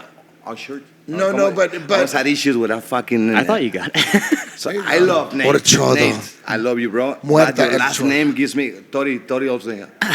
Orchard. Is that good? Orchard. Mm-hmm. Orchard. Yes, it's a hard one. Yeah. Do you understand what I said in English? Yeah, 100%. Like 60%, 70%? No, I got it. I got it all. Yeah. My brain gives me like 35 words per day. So in the morning, my English is good. but the more English I speak, You lose words. Yeah, it's words. And I was thinking on the sentences, if it's like present, past, and all the shit, it gets me confused. Different sentence structure. I have like 2,100 left, so thank you so much. No, thank you. Hey, thank you for having me. Get some rest, and thank you so much for coming, bro. 100%. Thank you. Dude, that was awesome. Doug, thank you so much. Eddie, man, this is getting fucking awesome, bro, right? So I got your chair. The Combat Jiu-Jitsu. Tori, throw the Combat Jiu-Jitsu global expansion, or global expansion, what's that the name? Fuck, I'm getting a little drunk. Before the finals, this is gonna be fun, dude. I was telling Eddie, this is like, and Tori, this is like quinceañera. Crank it up, bro. Crank it up.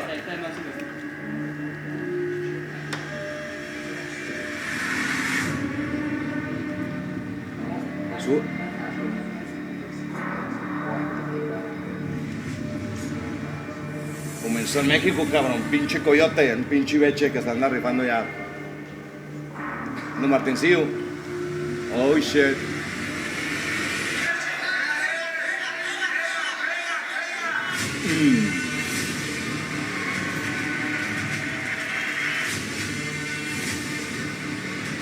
So gangster.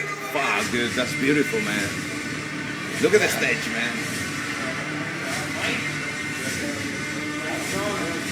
It's like the best promos after best promos. We have the Combat Jiu-Jitsu promos. It's the best one, and you know what? I want to story. I want to give a shout out, Eddie, to Fight Pass, dude. You know that Fight Pass, they can watch it on Latin American Spain now. Oh, nice. All Latin American Spain, y Latin American están, cabrones, si están en Latinoamérica o España, compren Fight Pass, ¿ok?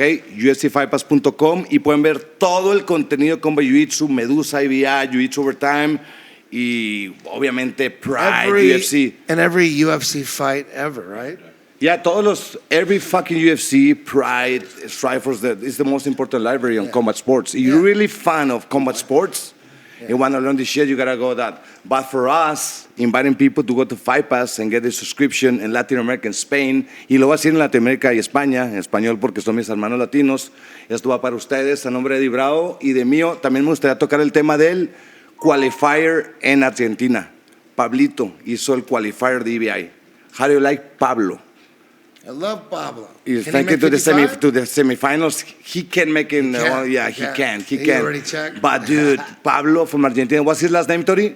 Lavaselli. Pablo Lavaselli de Argentina. Puta madre, güey. Yeah. Qué cabrón. Shocked the world. Grosso. He shocked the world. Why he shocked the world? Why do you think he shocked the world? Man, I mean, he started off with a win over Nathan Orchard, and to anybody that could do that to Nathan has got to be really good. So right there, I'm like, okay. A star has been born. And then the second match was really good. He's like a gi guy. You know that he's a gi guy? Yeah. He's a gi guy. He just did like this. So now they're doing gi this. guy who's very hard at leg lock. That's the next generation. Gi guys that are hard at leg lock. Like the Rutolos now, they're hard at leg lock. This is what we have, y por eso les voy a decir, ahí está el contenido de UFC Fight Pass y nos enfocamos mucho porque ellos nos han ayudado a crecer las marcas. Fight Pass has been key for us to develop the brands and give Combat Jiu-Jitsu all around the world, Eddie. 185 countries watching this. Yeah, it's awesome having the UFC logo on all our stuff. It's unbelievable, right? For me, it's unbelievable, like, from being a UFC fan to work on the UFC and now promoting and having support on UFC under UFC Fight Pass, logo on that's huge, man. That's huge for the athletes, for the promoters and the athletes to have a way to survive, fucking taking the risk to promote shows. You know about that, man. It's a huge risk to promote MMA, especially in Mexico. Now there's a few leagues. There's Lux and UWC. There's a few leagues in Mexico, really prestigious leagues, and they're doing a great job bringing talent to the Combat Jiu-Jitsu. No, they're doing MMA, but they're on Fight Pass. That's huge, man. To have a MMA league on Fight Pass. For me as a Mexican, I think it's a lot of respect for both brands. Tell me about the Combat Jiu-Jitsu events happening in Argentina, right? Yes. They're putting together like a little... In Argentina, we have... What's the name of that event? En español. Primero le llamaban BJJ Combat, Okay. con Walter Macela y Damián. Ellos están haciendo un gran trabajo en Argentina, hicieron el selectivo para el EBI y mandaron a Pablo. Pablo, puta madre, sorprendió al mundo. Y ahora están haciendo el 7 de mayo, su primer evento de Combat Jiu-Jitsu, están organizando, están haciendo el qualifier. They're doing a qualifier for the next Combat Jiu-Jitsu 150 fighters. Okay. And then they already did one for the absolute. Tori, give me the name of the one they have. They sent a bunch of names coming on this one. Yeah, they did the wrong trials last time. They did the absolute trials.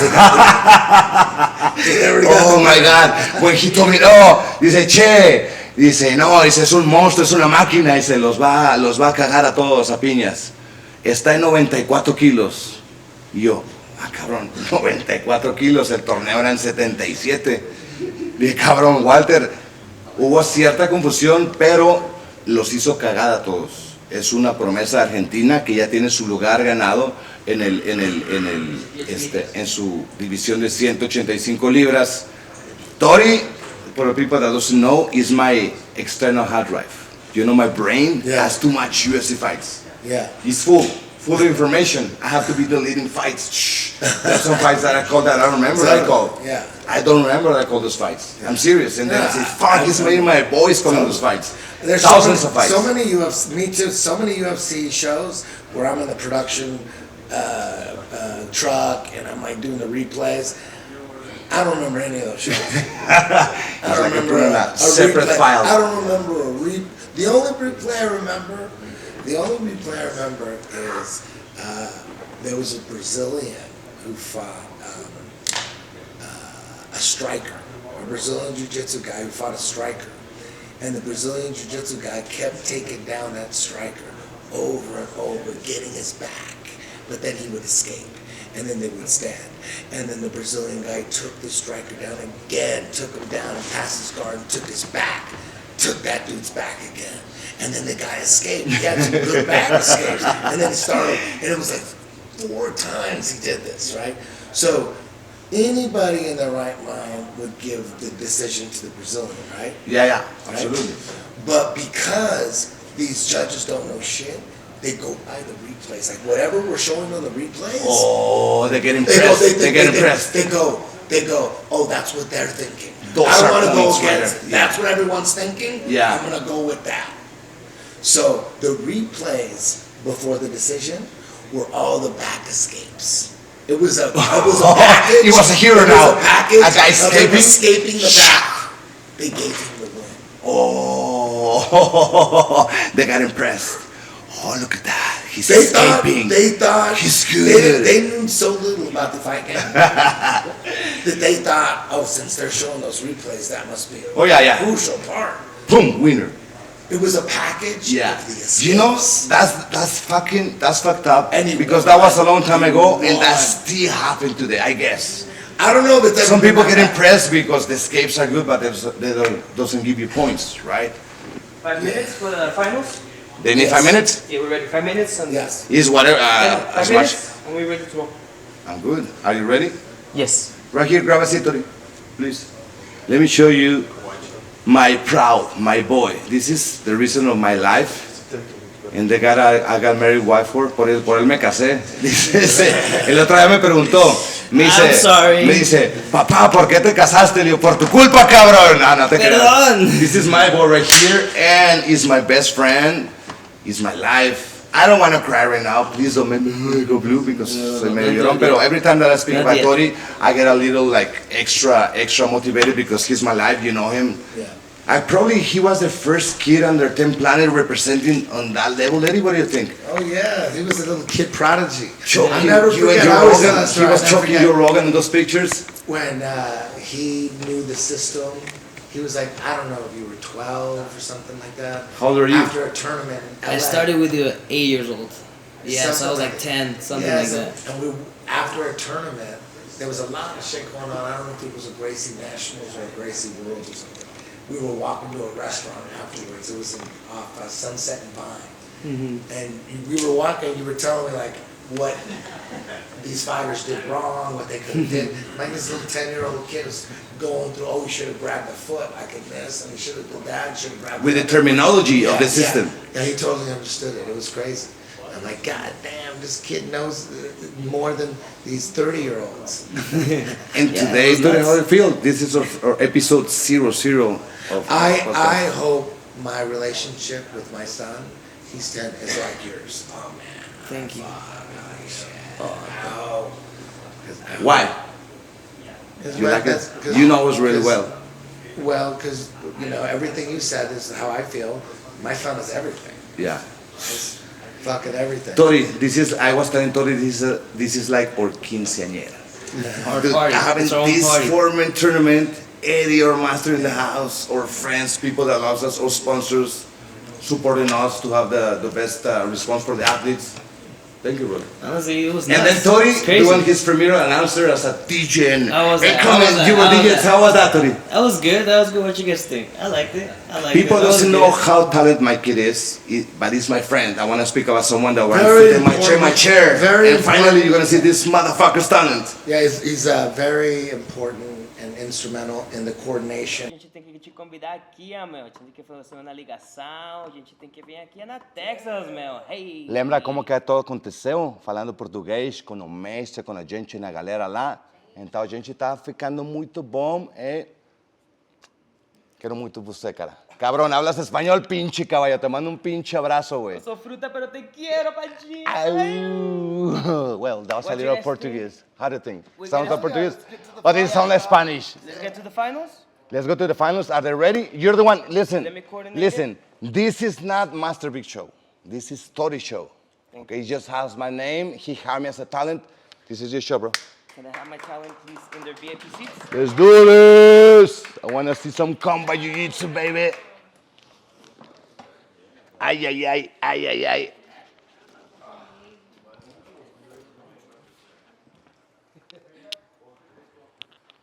I can't believe he's 22 now. Portuguese. My master right there, he's Brazilian. Master Rafael Cordeiro. He's like a top level master. Probably, for me, it's number one. They say it's number 2, 3, 4, whatever, but he's always on the top 5 of the history. He's a Mike Tyson's coach now. He's training Mike Tyson. So, mestre, te quiero también, mestre. No, he's my brother. Mi hermano, te quiero, pinche mestre Rafael Cordero. Te quiero un chingo, cabrón. I'm gonna get blue now. Saudade de você. Agora falei, eu encontrei a palavra, minha. Falei, blue English, right? Saudade é palavra boa. Agora a finale. Vai para você, mestre. Para mim, muito orgulho. Olha só, meu. 15 MMA, Master Rafael Cordero, MMA. Templan Jiu-Jitsu, this is my master, Eddie Bravo. And this is the only roof on the fucking planet, flat earth, that has those two teams under the same fucking roof. Kings MMA and Templanet, and that's a fucking honor for me. That's my fucking life, and that's why I'm here doing this shit for you guys. Por eso estoy haciendo esto. Una pequeña pausa entre la final, el único techo en todo el mundo, y no es blanco, no es albur, que tiene esos dos equipos en el mundo. Mi máster querido, Master Rafael Cordero, MMA, y en Jiu-Jitsu, Templan Jiu-Jitsu, ese cabrón que está ahí, este cabrón que está aquí, este cabrón que está... ¡Vámonos, Tori! Saca todas las pinches... ¡Vámonos, Riquis! ¡Vámonos, Riquis! Who's ready for the 4-man? I'm fucking in, bro! It's there!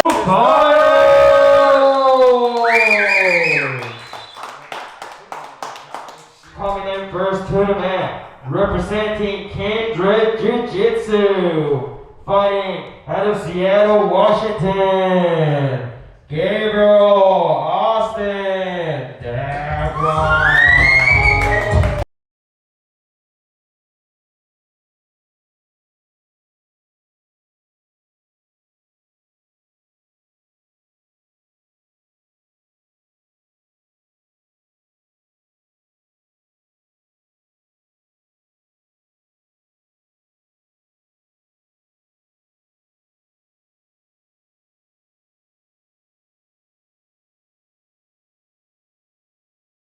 his opponent, representing Victor Shaolin BJJ and Finishers MMA, fighting out of Bethlehem, Pennsylvania, David Weintraub.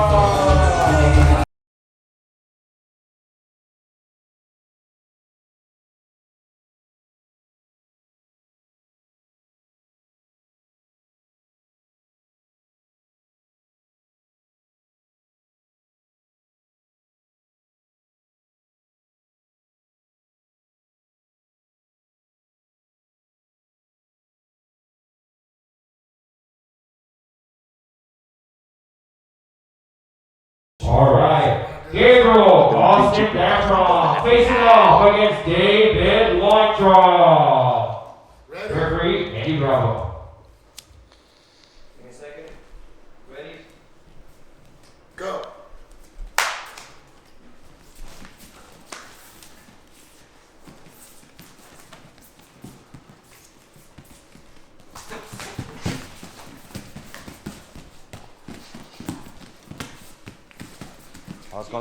Aguas con los juanetes ahí. ¿No?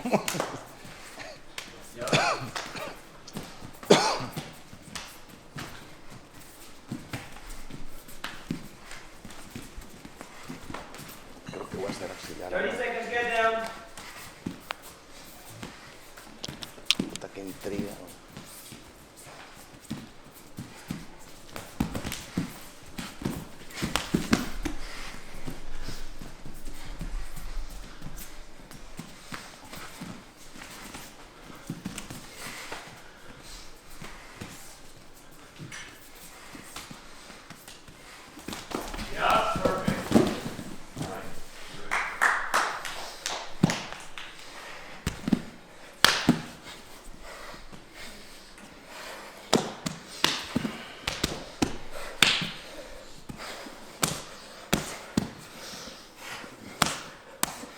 Nice.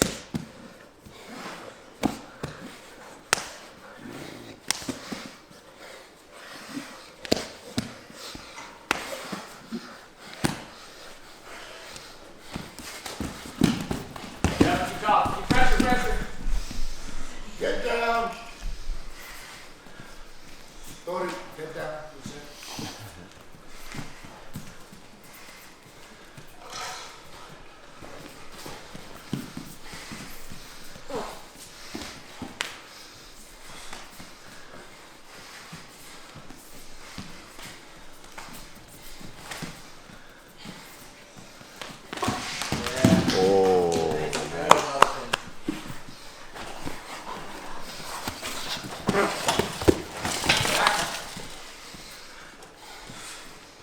Qué bien que arreglaron esa esquinita ahí, Tori. Get down. ¿Dónde está el coyote? Ya queremos que se arregle.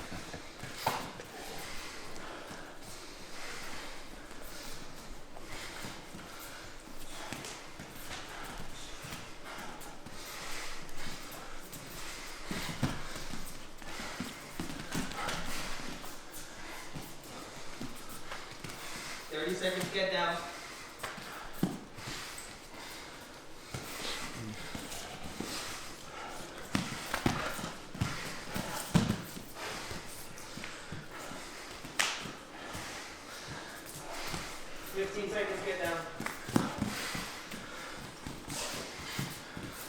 Perfect, woman. Perfect. That's good. Perfect. You got the timing.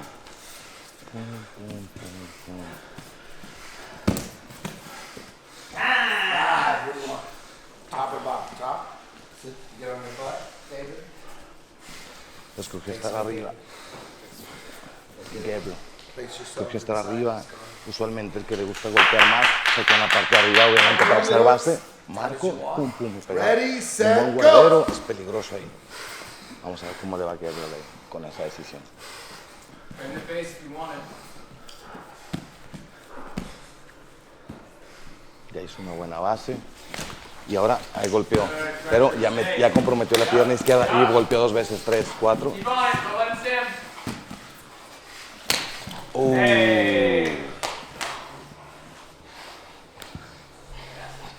Ahí nos dimos cuenta parte de los beneficios. No solamente de pegar, sino que está a punto de pasar la guardia. Tiene muy buena base, Gabriel. Get back up. 6 minutes remaining. Pásame aquí. Get down.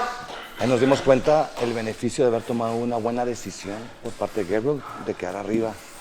Golpeó, hizo base, le atacó en la pierna, escapó, golpeó, hizo base y están arriba ahora y ya hizo daño.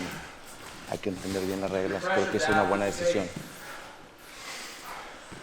Ahora tienen un minuto otra vez. Cada vez que se ponen de pie, empieza el reloj. Ahí está Tori contando. Usualmente es Megan Parducho, que le mando un saludo y un gran abrazo a la Megan. Está con nosotros desde IDI 1. 30 segundos para el Get Down Rule. Se les avisa porque usualmente algunos cuando escuchan que son 30 segundos, se jalan guardia, ya se evitan llegar a esa regla, porque no queremos wrestling, queremos jiu-jitsu y putazos.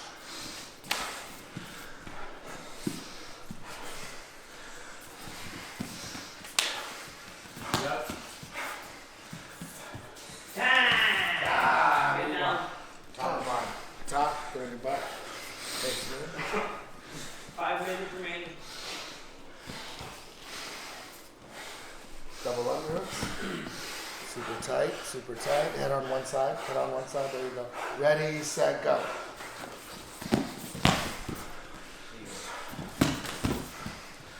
Get down.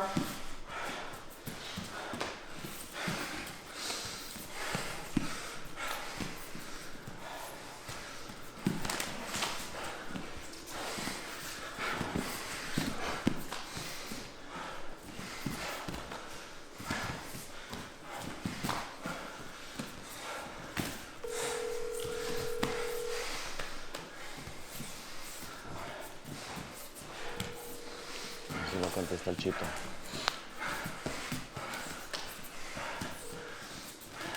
Oh. Y miren a quién tenemos aquí en vivo. Está con nosotros Marlon Chito Vera. Está en la final, carnal.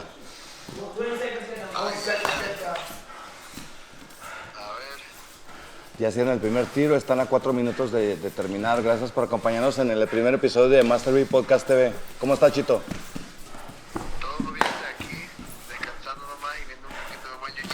Esto es en exclusiva para ti, papi. Ahí está Eddie, el máster. ¿Qué opinas del Combat Jiu-Jitsu, carnal? ¿Te gusta? Es una excelente modalidad para ver qué Jiu-Jitsu realmente sirve en un combate real. Ahí te va, carnal. Ahí está el Get Down Room. Sé que estás en campamento, ahorita seguramente acabas de llegar de entrenar como 1000 veces. Gracias por acompañarnos en el primer episodio y apadrinarnos, Chito. Cuando sea Master Vic. Hoy entrené fuerte, me siento bien y ya falta poco para salir de la guerra. Pues mira, te estoy aquí poniendo en la final. Ay, güey, ya estás el culo de Eddie, no te apures. Ya lo conocías. Ya lo conocías, sí. No, quiero que veas la final, güey. Ya gana una cada quien. Y ahí está, güey. 30 seconds, get down. ¿Te veías qué buena es nuestra producción y qué práctica, Chito?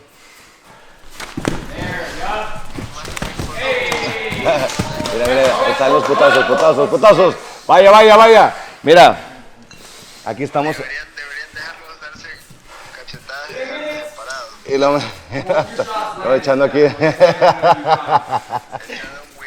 Echando un buenito, disfrutando la cervecita, los amigos aquí en privado viendo el talento nuevo, cabrón.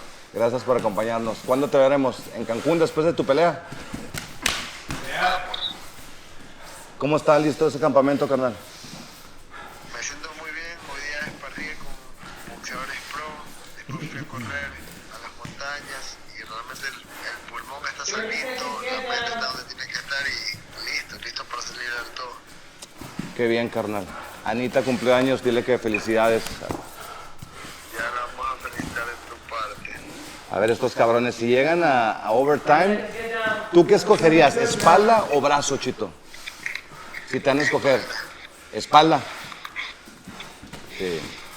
What do you want? Top or bottom? Top.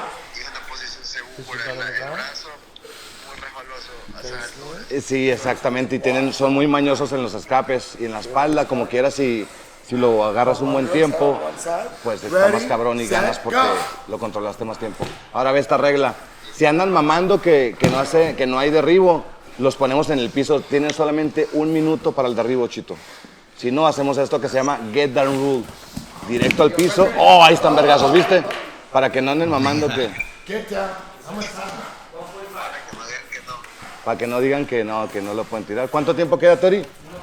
Ahí está el Tori. Saluda, Chito. Y ahí está Manderibaldo, mis otros hijos, están mis patrocinadores, están los paramédicos aquí, porque tenemos paramédicos, tenemos todo como debe ser, cabrón, cuidando a los atletas. Muy bien hecho, como tiene que ser, al estilo profesional. Chito, ya no te... ¡Oh!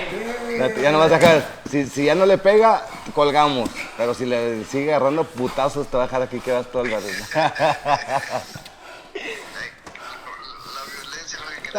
Me dijeron, cabrón, o alguien que te conoce, el papá de Roberto, me dice, cabrón, Chito viene de Chone, güey. Tú no sabes, allá la gente, Chito es un pinche, no tiene ni idea la mentalidad de Chito, güey. Sí, un malandro es otro nivel, o sea, es otro, mira, casi como Juan sin miedo, güey, pero más cabrón. 45 segundos y se acaba, y si te estoy desvelando, colgamos, y si no, le sigues viendo, güey, no hay pedo. Mira, vamos a ver quién se... 30 segundos y vamos a ver qué posición agarra cada quien. Son 3 rounds. El primero agarraré espalda para asegurar tiempo y sentirlo, quizá el segundo brazo. Porque tú sabes que yo soy muy fuerte, güey. Entonces... Ahí los hago cagada. Ya lo contó como low kick, Chito, cabrones. Dice que fue una raspada, güey, un trip. Un trip. ¿Cómo hace Fabricio un trip? Ahí está. Ofensiva, defensiva. Deja ver si agarra espalda brazo, no te vas a quedar con la duda, ¿verdad, cabrón? Por favor. Con permiso. Él prefirió defensiva. Entonces su oponente escogió la espalda. Eso es un error, güey. Usualmente es más recomendable agarrar ofensiva, pero cuando haces eso es porque confías mucho en tu escape. Ready, set, keep in time, go.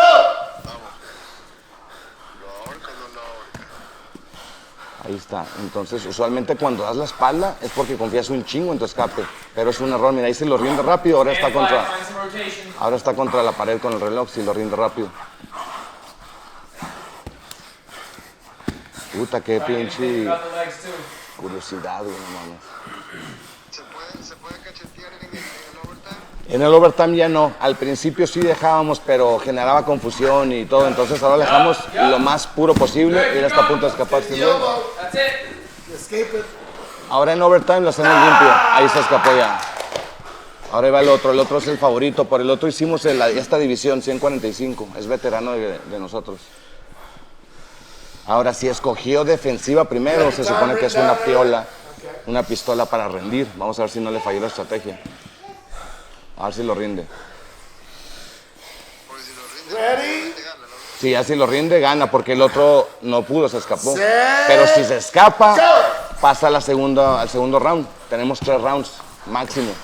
Si después de 3 rounds no hay sumisión, vemos el que escapó más rápido, se lleva la victoria. Por eso aquí estás contra el tiempo todo el tiempo. Pum, pum, pum. Contra tiempo todo el tiempo. Puta, qué redundancia tan de mierda, pero bueno. Ahí va, Chito, vamos a ver si lo logra. Estaba por Ecuador, Chito. ¿Lo rinde o no lo rinde? De Chone para el mundo. Marlon Chito Vera.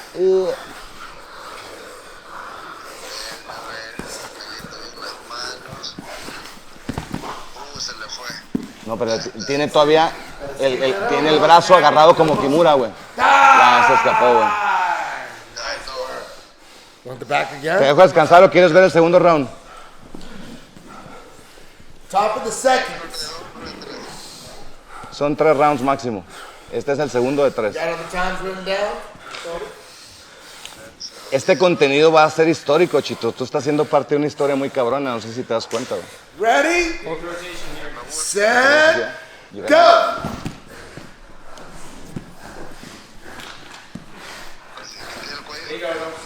Sí, nomás que el cabrón que está ahorita atrás se llama David.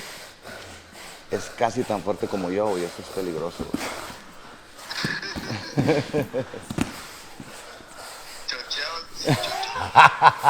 Viejito chochado.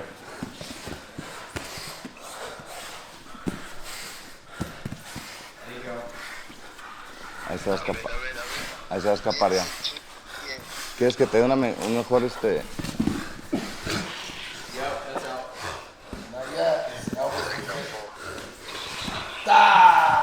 Fuera. Ahora sí, sigue el otro. Va el favorito.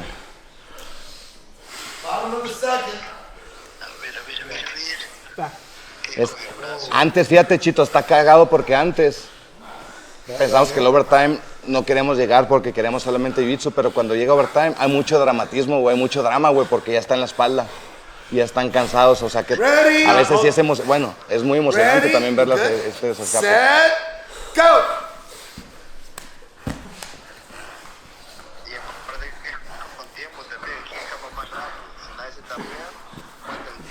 Sí, ya todo les... Ahí está, parece que... ¿Lo tiene al brazo? No.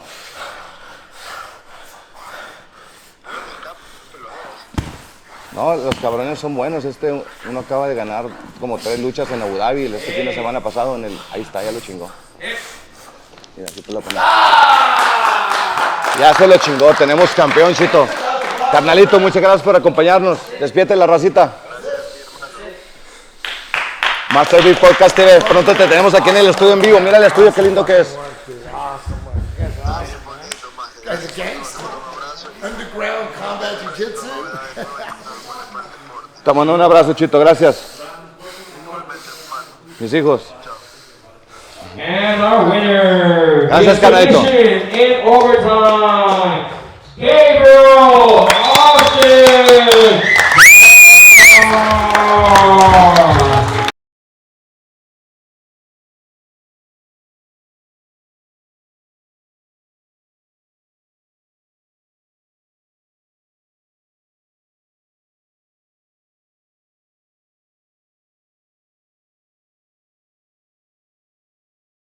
¡Pum! Venimos del regreso, terminó la gran final. Primero, first, you got the combat, right? We got the And this combat. one was pending. But now you got the Jiu-Jitsu, brother. You got the Combat Jiu-Jitsu. Congratulations. You're the first Master Vic Podcast TV Combat Jiu-Jitsu champion. How do you feel, bro? It feels good. I was wondering, so if I won the first one, I had the combat, would we have split the medal? No. The winner has to win both matches. So Okay, you have both. I was kind of confused on that So one. it was in the middle. So you have one part, but it can go away. He was going to lose this part, you know? Yeah. So first off, I just want to give a huge shout out to Tori for having me out. I really appreciate it. He gave me an opportunity that, not many grapplers get, competing, in Master Vic Studios. And it's kind of underground, low key, but this is a really, really dope event. And I'm excited just to be here competing with, Savages, CJJ veterans, soon to be Combat Jiu-Jitsu world veterans, pro MMA fighters, just a bunch of savages.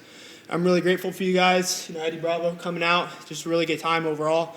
Got some good scraps in. I can kind of feel it now. I think I got one to the face. It might have been on the wrestling, but I know my first one I got a few good slaps, but it's always fun, getting slaps as well as giving slaps. What was the what do you call that move where you look away and then you shoot that takedown? That's a nice one. Is that an old wrestling trick, or did you make that up? I was watching Lard Anderson. It was a Lard. I mean, I might be fucking up his name. Laird. Okay. Laird. My bad. I know a lot. And I'm correcting him. Laird. I don't even know. Lard I'm is terrible. not good. I'm fucking. Damn.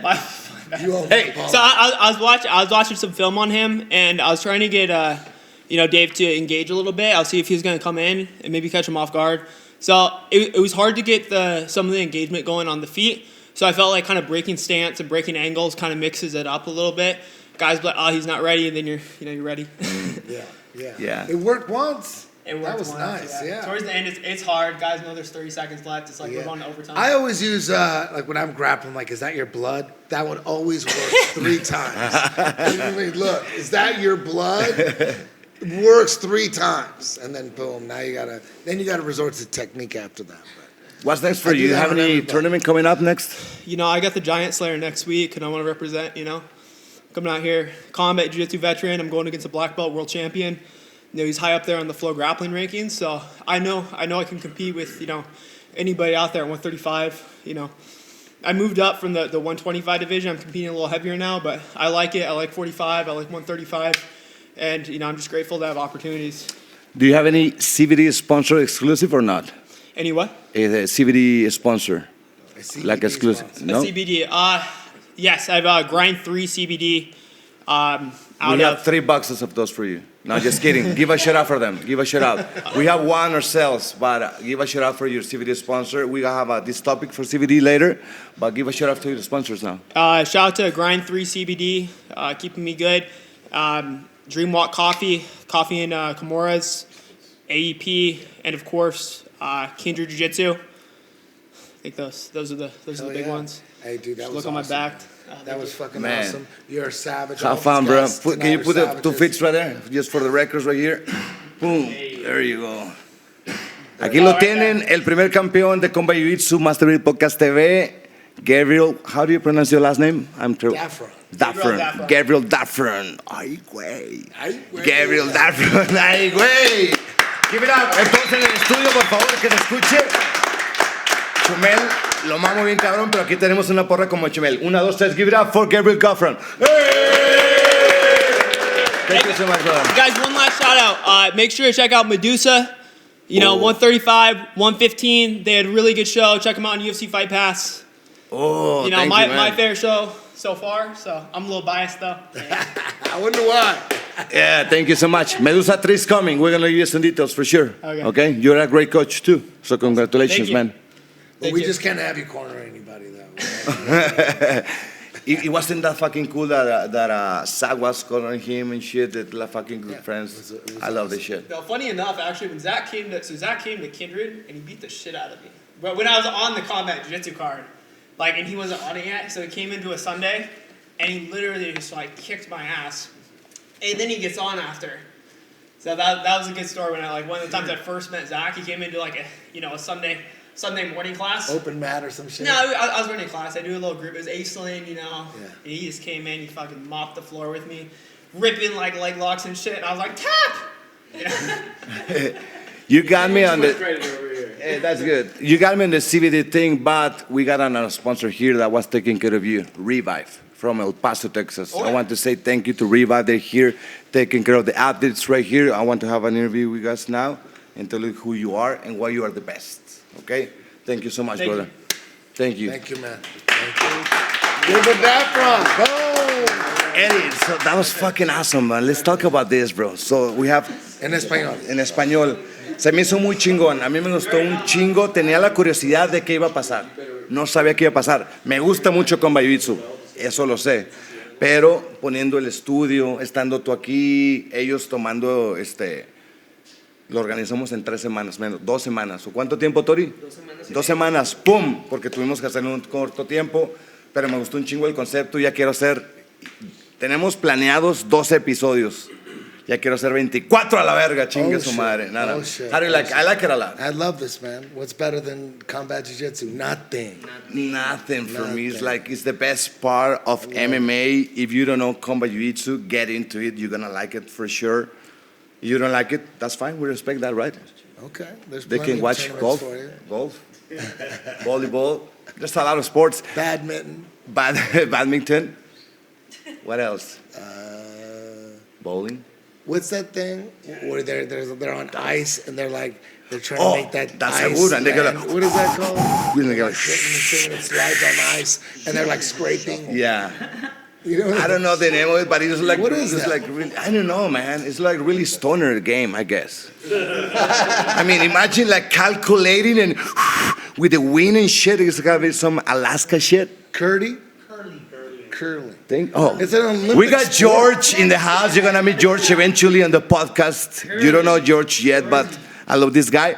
Listen, this show was thinking for El Paso, Texas, and Juarez, which is my city, but it's growing and fucking growing. We had Eddie Bravo in the house, but it's like your 6th time in El Paso, something that I don't know how many times you've been in El Paso, man. Bunch. Remember that one with the sun? There's a story on the next episode, maybe later. But so far, Eddie, is the part where we do the smoke break. We're gonna say goodbye to the competitors, and we're gonna get ready to jam fuck the wall. Okay. Are you ready? Okay. Vamos a hacer una pequeña pausa. Quiero que conozcan quién cuidó a los atletas, por qué Revive cuida los atletas en los eventos de Master Vic. No solamente en el podcast Master Vic Podcast TV, también nos han apoyado en el US Qualifier y nos apoyaron en el Pasos vs. Whopper. Aquí les va quién es Revive. Y estamos ahora con el otro lado de este diagrama, de esta moneda, de Revive. Platícanos tu nombre, apellido y a qué te dedicas en Revive, por favor. Soy Carlos Alarcón, soy uno de los 2 socios de Revive Medical PLC. Le estaba diciendo a Eddie, estamos muy contentos de tener este torneo de Combat Jiu-Jitsu, pero para nosotros es importante la seguridad de los atletas. ¿Qué servicio ofrece Revive para nosotros como clientes tuyos? Que te digo, ¿sabes qué? Quiero que cuides chingón a mis atletas. Bueno, tenemos paramédicos o técnicos en urgencias médicas que son expertos en el tema. Algunos han estado envueltos en los artes marciales o peleas de combate o algo así por el estilo. Entonces tenemos personas que tienen bastante experiencia pues, para tratar diferentes tipos de lesiones que pueden darse en ese tipo de combates. Eddie, ¿tú te acuerdas hace mucho tiempo? No había paramédicos en los torneos de Jiu-Jitsu.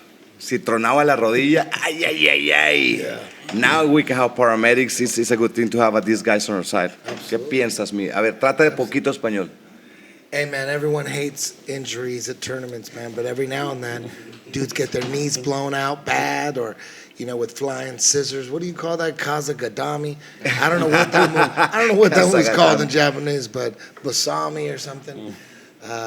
O está muy chingón su español o ya entiendo inglés. Yeah, that's true. I was saying, yeah. No, so I'm saying, yeah, we gotta have somebody there, man. Someone blows their leg out, you're gonna need some paramedics, quick. ¿Dónde los podemos encontrar? Yo vivo en El Paso, Texas. Somos del Paso, Texas. ¿Dónde pueden encontrar los servicios de Revive? Pues estamos basados aquí en la ciudad del Paso, Texas. Yo también soy de Ciudad Juárez, Chihuahua. Esto, pinche Juaritos a huevo. Claro. Representamos, México, Estados Unidos. Nuestros servicios están disponibles no solo en Estados Unidos, en Texas, pero también podemos proveer algún tipo de asesoría en México o en otros países. Pero aquí en El Paso, Texas, nos pueden encontrar en ReviveMobileHealth.com o nuestro teléfono es 915-248-4863. Revive, gracias por cuidarnos, Conan. Estamos a la orden. Nos vemos al siguiente combate. Les queremos dar, si nos permiten, les queremos dar algo de parte de nosotros, de mi socio cabrón. Michael Sarabia. ¿El cheque? ¿Dónde? Román, no te creas. ¿Qué tenemos? ¿De oficio? Es la moneda oficial de Revive Medical. Está bien chingona. Y ahí dice que somos los profesionales. Nice, thank you. Eso es nuestro Está pesada, véanla, está bien chingona. Y les quiero decir gracias porque es el primer regalo que recibimos en Master Vic Podcast TV. Entonces, para mí es bien simbólico de madre. Lo voy a poner en algún lugar especial. Comenzando por el centro de la mesa ahora, así publicidad especial. Bien, para jugar el póker. ¡Pum!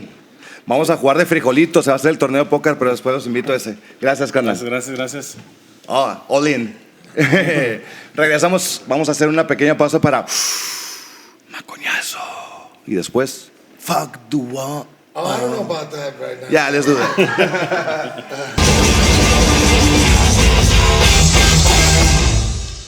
Yeah! Hell yeah! That was something. Victor Davila up in this motherfucking house. Let me hear you now, Eddie. Bájale. Oh shit. It's your time, Eddie. Let me hear you now. No sé mi mic. I'm gonna need help. You guys can sing? Let me get him. I can't sing, so I'm gonna need some help. Anybody can sing? Second or third? For you, the first one. And now hit an A, see if it works. See it? We are. Not really. You're gonna have to tune that one again. Here, let me tune it for you. Right here. A verlo. ¿Me pasas una cerveza, carnal? Dude, I can be doing this every day now. Just kidding. Si no fuera que esta... This one's called El Coyote. Look at that fucking screen right there. Yo soy el coyote.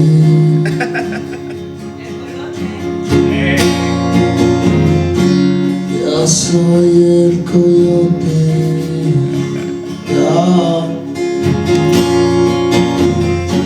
Yo soy el coyote. I don't want no more trouble.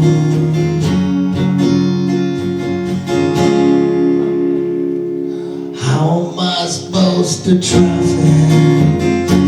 How am I supposed to pay my rent? I got 14 children.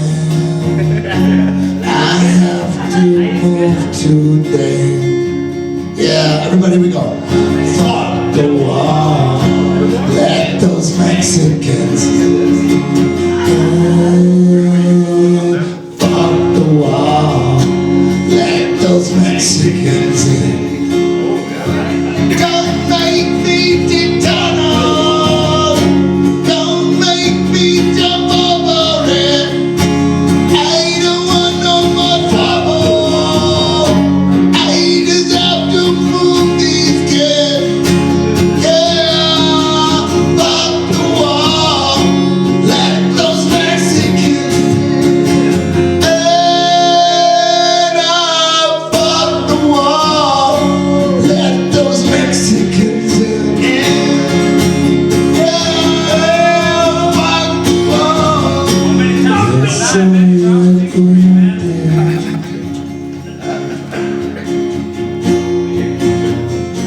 Yo soy el coyote. Yeah. Yo soy el coyote. I don't want no more trouble. Yeah. Here we go. Duh, duh, duh. Fuck the wall. Let those Mexicans in. Fuck the wall. Let those Mexicans in. Fuck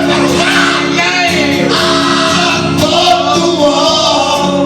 Let those Mexicans in.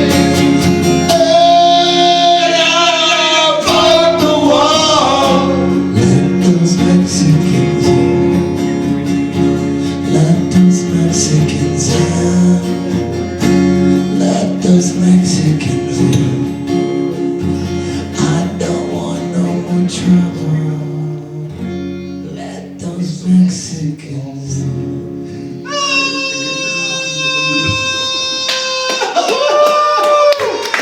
¡Huevo! ¡A México, cabrón! The last 2 years, ¡pero ya! ¡Pero ya! And that's it. Raza, sí, vamos a cerrar este programa, episodio 00 de Master Beat Podcast TV. Quiero agradecer a los competidores, quiero agradecer a Eddie Bravo, Tori, Roman, Michael Plaster y toda la gente que estuvo involucrada, directa o indirectamente, como Shorty de National Furniture. El sillón en donde nos sentamos, Eddie, bien cómodo, ¿te gustó el sillón? Hell yeah. Shorty, National Furniture. yeah. Gracias, Shorty, por el apoyo. Y pues obviamente a Revive, a City y a todos nuestros patrocinadores, Planet Hollywood. Thank you so much, guys, for your support. Thank you for being part of the first Master Vic Podcast TV show. What you guys like, this is what this is about. He's being sarcastic. No, you sing fucking terrible, Eddie. No, just kidding. No, I no, like the well. it was an Be honest. You like it or not? He likes it because he's white. I think you can. Oh, no, I love the Mexicans. Oh, fuck the wall. Oh, fuck that. Oh, wait a minute. What was your favorite song? That would mean he would be liberal. Okay, you're not. Oh. You are from Seattle. There is that, yeah. There is that. basically Portland over there. You ever think about dyeing your hair blue? I have.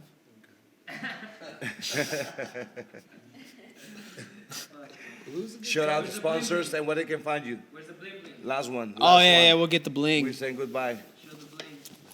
Oh, yeah, please. Is that Susara? Yeah, we got Datsusara. They sent me some gear. Yeah, best. Susara. Shout out to Susara. That was the EVI Datsusara. sponsor for several shows. He's Thank one you of the so OG much, guys. sponsors. OG, Susara. That's Yeah. good stuff right there. Their bags are sick. They've sent me a bunch of bags for some of the shows I've done, and I still have mine. They're good quality. Really good quality. The best. Yeah. Datsusara's the best. They sent me. I forgot what it was. It was like an army bag for when I went to Europe. I still have that thing. It's been like 4 years at least. And you could smoke it too. I smoked like 3 already. No, you just have to En la malilla. boil Pinche mochilazo, güey. All right, guys. Sponsors: Dreamwalk Coffee, AEP Ancient Elite Performance. That's my wrestling coach too, so he helped me out a little bit. Did you wrestle in high school? I did, yeah. You did? Yeah. Okay, that makes sense. I 'cause love you got wrestling in high school. Okay, that makes sense. Seconded it on AEP, by the way. What was They gave me AEP gave me my gear as well. So also. How shouts many out years to did you AEP. wrestle? I did not. You didn't wrestle at all? A doctor told me I had the back of an 80-year-old when I was 14. My parents pulled me. Okay, so you didn't wrestle. What did you do growing up? I was a state champion in the 110-meter hurdles. Oh, okay, so you're a track star. Okay. Yeah. Okay, all right. Can you get closer to the mic? Just to close, just to wrap the show, para despedirnos, las palabras de mi máster Eddie Bravo. ¿Te gustó, cabrón? ¿No te gustó? ¿Te gustó tu sorpresa? ¿Qué pedo? Más o menos, más o menos.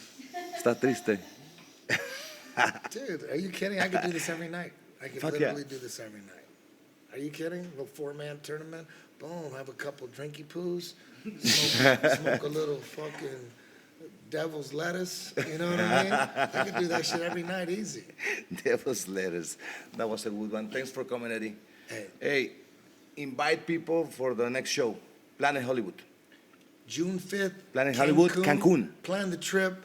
Planet Hollywood's the best. We've been to a lot of places. Majestic, Hard Rock. Plaza de Planet Toros. Hollywood is the best. Yeah. And we're going back June 5th.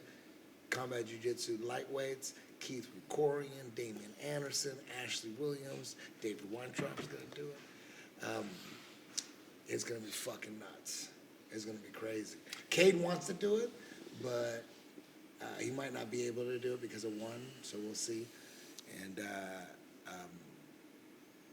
Kennedy Marcial is on the fence. What? He's on the fence. That'd be What? I mean, we already got Keith, Damian. What about Ashley Nathan? Williams. Huh? What about Nathan Orchard? He can't make 55 no more. Oh, I didn't realize that. Oh, wait a minute. He can no. He can't make 55.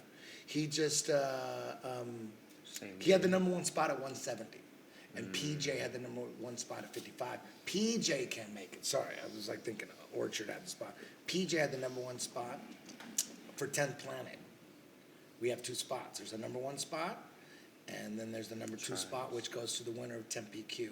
PJ had the number one spot at 55, but he just can't fucking make 55 anymore.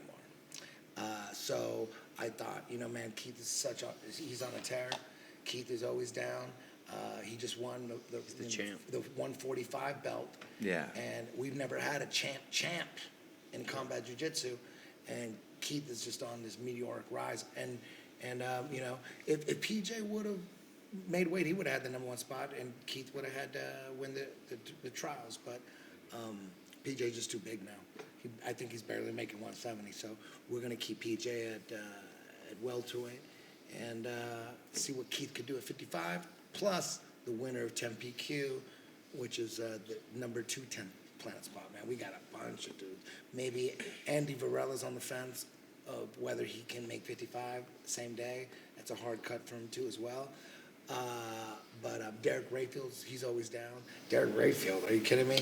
He did the 55 trials, he did the 70 trials, and the 185 trials. And then the 185 show got into the finals. Yeah, I saw that. That's sick. Yeah, so Derek Rayfield is, you can't get any more beast than him. He was doing MMA when he was like 14. He was doing kids MMA down in the Inland Empire in California. He was there's like a kids MMA program down there, and he was out there in a cage. He's like 12 years old fighting MMA. He's been doing it his whole life. So Derek's a beast. He's going to be in the Tempe Q. He might get that number 2 spot. Who knows? We'll see. We're going to have a bunch of we got so many killers now. It's like hard to keep track of all these fucking guys coming out of nowhere, just taking it to the next level. You know, you saw Andy Varela got to that next level. Shit, man. He really did. And PJ just continued. Andy Varela is from El Paso. Just a shout out for Andy Varela. He's from this city, the Sun City, baby. El Paso. Now he's blowing the fuck up. He hit that next level. You know, can you hit that next level? Good job, Andy. You gonna plateau or you gonna hit that next level? The only way to hit the next level, and that's what it takes. He's been so consistent. Is structured, organized live drills. On a consistent basis. I want to say when you just start when your training is just sparring, a lot of guys get in that mode where if your training is just sparring, you go in there and you just spar a little bit, you plateau. You're not getting any better. You just plateau. The only way to take your game to the next level is you got to figure out what you need to master that you haven't mastered. Put live drills to it consistently. Master that part. Take that part of your game to the next level. So you start seeing it with these guys. You know? Like Andy Varela, boom, man, he's at the high level right now. You know? And then you saw like Elias Anderson, like we were talking about before. Boom, now he's at the next level. You know, you got to get to that next level, that next one, that one where, boom, you come in and you clean out trials, like, boom. You know, because you got the guys that are already in Abu Dhabi, right? You see the trials, right? You see the trials and everything. Man, you see like, oh, shit, a lot of motherfuckers. Same thing with EBI trials. You're like, fuck. You're like, holy shit, these guys coming up. God damn. It's old. Dude, they got like beats everywhere. But then you get to the big show. Boom. Like, how you going to do in the big show? Let's see how you do in the big show. You got in the big show, now let's see how you do in the big show. Bam, there's fucking assassins already. That's the big test. They got the invites. Yeah. All those guys that have the invites in Abu Dhabi that are already in, they would have won in those trials and fucking smashed too. They would have, you know, but they're already in, right? So the next level, boom, you always got to get to that next level. And, you know, Keith Krikorian is on the next level. He's at the top. Keeps winning everything. Way he second place for 3 times, and then the 4th one, persistent. Crazy story on that. I love so that. It's such a good dude. Oh yeah, that's an inspirational thing. I saw the kid like 3 times, right? Second place, and then on the 4th one, like, you can see his face and shit, his performance, like he evolves. Dude, he's going means so much. He deserves it. He goes right into leg locks with like guys that like that are amazing at leg locks. It's like I'm gonna go right after you with your shit. Killing fire with fire. He plays mind games. He goes right to stuff that you don't think he's gonna do. Yeah. And then he switches back to the stuff that you thought he was gonna do. Oh, he did that. He was going back and forth. Shout out to Richie Boogeyman Martinez. Yeah. I got trained with those guys like 2 weeks before trials. They brought me in. I got to get beat up by Keith. Boogie was there. He gave me a ride out to the LA IBJJF. So he took me in as one of his own. So definitely shout out to those guys. He's one of the greatest human beings of all time. Hey. I mean, that guy's all love. Y habla español bien cabrón y es carnal, el Richie Martínez. Saludos, carnal, y al Gio, los dos, the freaks. Órale. De hecho, quiero platicar un poquito de ellos. Thank you, guys. I want to wrap the show and say thank you so much for being part of the episode 00. Nami has a number. We have a champion.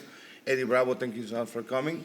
Y ahora voy a cambiar español y decir que el episodio número 1 ya me confirmó, solamente falta cuadrar la fecha con mi compadre Roberto Martínez, que me da la bendición en podcast español, que para mí pues, es el podcastero más cabrón ahorita en entrevistas. Estuvo con él hace poco y gracias, lo vamos a cuadrar. Ya me confirmó Joe Rogan, por ejemplo, también platiqué con Joe Rogan que algún día nos va a visitar. Son 2 episodios, no sé en cuál, pero me confirmó Brando Moreno, me confirmó Wardum. Tenemos varios amigos que van a ir a este estudio. Por ejemplo, el Brando Moreno pidió batalla de freestyle, ¿cómo se llama? Freestyle rapping, ¿cómo se dice, Tori? Freestyle rapping. No todo va a ser Combat Jiu-Jitsu. Brando Moreno pidió eso, entonces esténse al pendiente del contenido de Master Vic Podcast TV. En Instagram, la misma dirección, @Master Vic Podcast TV, lo mismo en YouTube. Vamos a estar al pendiente. Ahorita traigo look, porque estuve haciendo un video musical de rap con mi amigo George Prajin de Prajin Music me invitó a este proyecto muy chingón con los chavos de Locura Terminal, Lalo Cerrato, pero la cereza en el pastel va a estar con Santa Fe Clan, que obviamente pues ahorita la está rompiendo bien cabronzote en México. Esténse pendientes de ese estreno, se llama Gallos de Pelea. Está Mike Beltrán, está Michael Morales, está Brano Moreno, va a estar bien chingón el video y yo voy a estar ahí también ahí tirando olas. ¿Sí entendiste? ¿Qué porcentaje entendiste lo que hablé, Eddie? Hablé muy rápido, hecho la verga. 12%. 12, se vale. Racita, gracias por habernos acompañado. Episodio 001, a la producción, síganos, gracias a todos. Roman, que anda así bien cansado, no hemos trabajado bien cabrón, pero de eso se trata. Eddie, thank you so much. Guys, thank you. It's a wrap. Se termina así este primer piloto, gracias por acompañarnos. Se fuma la coña. Y ahora sí, si notan que es otro pinche día, pues es otro de los beneficios de tener nuestro propio canal de televisión. Les voy a contar algo que está bien cagado, estuvo bien cura, porque ese día, con Eddie y después del torneo, la neta nos pusimos bien pachecones, la neta nos pusimos pachecos y se me olvidó a mí seguir al Roundan y a toda la producción porque estamos bien emocionados, que era el episodio número 1, pero ahora tengo agüita esperando, me quito los lentes y aquí tengo ya los temas que quiero tratar con ustedes, que son esenciales para mí, tiene que estar en este episodio 00. Y bueno, pues ahí les va directamente al pinche grano. El tema número 1 es relacionar Combat Jiu-Jitsu y su expansión global. Global Expansion. Tori, tírate por favor el Global Expansion. Acá, ¿cómo estamos? En este. Bien, grabando. Tírate Global Expansion. Ahí les va este video, me gustó un chingo, véanlo bien.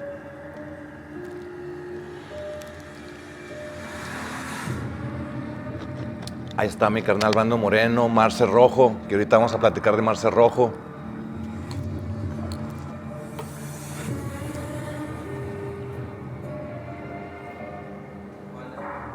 Tijuana. ¿Cuál país seguirá? Es la pregunta de este video. Me gustó un chingo este evento porque marcó la historia. El primero lo ganó Diego López. Combat Jiu-Jitsu México 1, que ahorita les va a platicar de Diego. Este fue Combat Jiu-Jitsu México 2 en el foro de Tijuana, donde estuvo ahí Brando Moreno de invitado especial. Este lo ganó Martín González. Entonces aquí la pregunta, de hecho el contenido y lo pueden ver en Fight Pass. Combat Jiu-Jitsu México. Lo que te estaba diciendo, Tori, y les quiero decir, racita, es que ese fue el primer país. Comenzó México el movimiento en Tijuana y ahora ¿cuál se sumó? Ya tenemos noticias porque Argentina, saludos hasta Argentina, hasta la Patagonia, porque ya comenzó el movimiento y queremos hacer la primicia y felicitar primeramente a Walter Macela y a Damear Sur por el trabajo que han hecho. Ellos ya tenemos un antecedente trabajando juntos, enviaron a un competidor, Pablo Lavaselli, que fue la revelación de ABI 19. Pablito, sos un grosso, cabrón. Estás bien, cabrón. Pablito, revelación de ABI 19. Para mí, para Eddie, nos sorprendió y lo consideramos la revelación. Y ahora lo que viene es que el 7 de mayo van a hacer su primer evento en donde nace oficialmente Combat Jiu-Jitsu Argentina, avalado por Combat Jiu-Jitsu Worlds, con Eddie Bravo, su servidor, y la Federación Internacional de Combat Jiu-Jitsu que se está formando. Entonces ya son más países los que se están comenzando a sumar a esto. Sábado 7 de mayo. El ganador de ese día, de ese qualifier, asegura un puesto en el Combat Jiu-Jitsu Worlds que se va a celebrar el 5 de junio, ¿verdad, Tori? En el Planet Hollywood. Entonces lleva su pasaje pagado, su all inclusive, que es un hotel que está bien chingón, la neta, Planet Hollywood, con todo incluido, sus noches de participación, y obviamente se va a estar midiendo con grandes nombres esa noche, como está confirmado Kid Krikorian, que fue ganador de ya un Combat Jiu-Jitsu Worlds y ganó los Trials del ADCC, cabroncísimo el morro. Ashley Williams de Inglaterra, que también ganó los Trials. Diego López, que es campeón de Combat Jiu-Jitsu México 1, ya lo conocen, está bien cabrón, brasileño, mexicano, entrenador de Alex Agrasso, en Jiu-Jitsu. Ethan Kleinstein, que también fue campeón nuestro de Jiu-Jitsu Overtime. Está Damien Anderson, Adrián Madrid, ay cabrón, la traba se me lenguó. Adrián Madrid de Argentina, que él radica también en México, es de Gracie Baja, de hecho Playa del Carmen. Está Chris Lincioni, el Sunshine, que la gente lo quiere un chingo por el tiro que se dio en la Plaza de Toros ahí en Cancún contra Kim Terra. El que gane en Argentina, cabrones, el más grosso, van a enviarlo, como ya tiene también su papel ganado, Ezequiel Zurita, por ejemplo. Ezequiel ya ganó el qualifier y está esperando su turno en los 84. Este turno Argentina es para los 77 kilos, vamos a estar esperando a su mejor representante, así es que gracias por este movimiento que está creciendo en Argentina. Ese mismo día, el 7 de mayo, vamos a grabar el siguiente episodio, 100% en español. Este fue un piloto con mi máster Eddie Bravo. Vamos a hacer algunos reajustes. No tenemos ni el final que estoy haciendo el día de hoy, pero es lo chingón como llego a tener su propio canal de televisión. Entonces, ese mismo día va a estar aquí en el estudio Marcelo Rojo, peleador activo del UFC, que es de Argentina y que vamos a estar haciendo conexión simultánea con Walter y con Damián, viendo el qualifier de Argentina. Y ese día vamos a hacer el Combat Jiu-Jitsu México Qualifier, en donde van a estar compitiendo solamente mexicanos para ver quién pelea también el 5 de junio. Queda un lugar para un mexa. Carnales, ¿quién le va a saltar? Ya tenemos confirmados a 3, me parece. 2 o 3, 4. Quedan 2 lugares. Quedan 2 lugares porque se va a hacer un bracket, me parece, no sé si es de 4 o de 8. Pero me habían confirmado que quedan solamente 2 lugares. Si quieren participar, Tori, ¿a dónde nos mandan? @MasterBigPodcastTV. Si quieres participar, quedan 2 lugares para el qualifier. Aplican restricciones, ahí les decimos toda la información. Queremos mandar al más cabrón mexa. Han hecho muy buenos papeles los mexicanos, cabroncísimo. Martín González, esa es la prueba más cercana de que mis respetos y saludos al Martín. Entonces ese día va a estar aquí Marcelo Rojo haciendo ese qualifier y vamos a estar compartiendo su carrera, trayectoria. Lo conozco hace varios años, desde el plan de desarrollo de la UFC. No me acuerdo el año, ya me contará el vato. Deja agarrar agüita. Ay, güey. Agüita. Hoy pura agüita para grabar bien. No se crean. Entonces, quiero agradecer a Planet Hollywood por el apoyo. Tuvimos ya un evento ahí, hubo Medusa, estuvimos con EBI. Y ahora, Tori, les voy a pedir que por favor vean que vamos a postear un link en donde si ustedes quieren ir a ver este evento en vivo, que es semi-privado, a través de este link tienen un mejor costo en Planet Hollywood, que tienen todo incluido y además pueden ver Combat Jiu-Jitsu Worlds de Lightweights, que está el bracket super pinche perro. Tori, córrete el video. Fíjense cómo está el Planet Hollywood de chingón.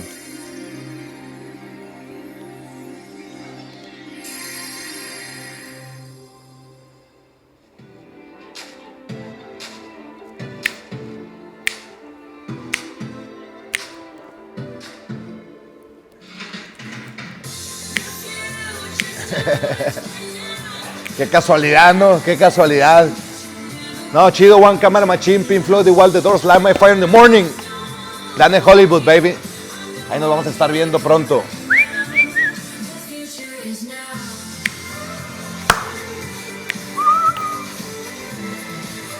La comida, mamacita. Las actividades bien chingonas para que te entretengas y cierras con Combat Jiu-Jitsu Worlds. ¿Qué más quieres en el veranito? Domingo 5 de junio. Si no se arma la machaca y no puedes ir al Planet Hollywood, lo puedes ver en vivo en Fight Pass.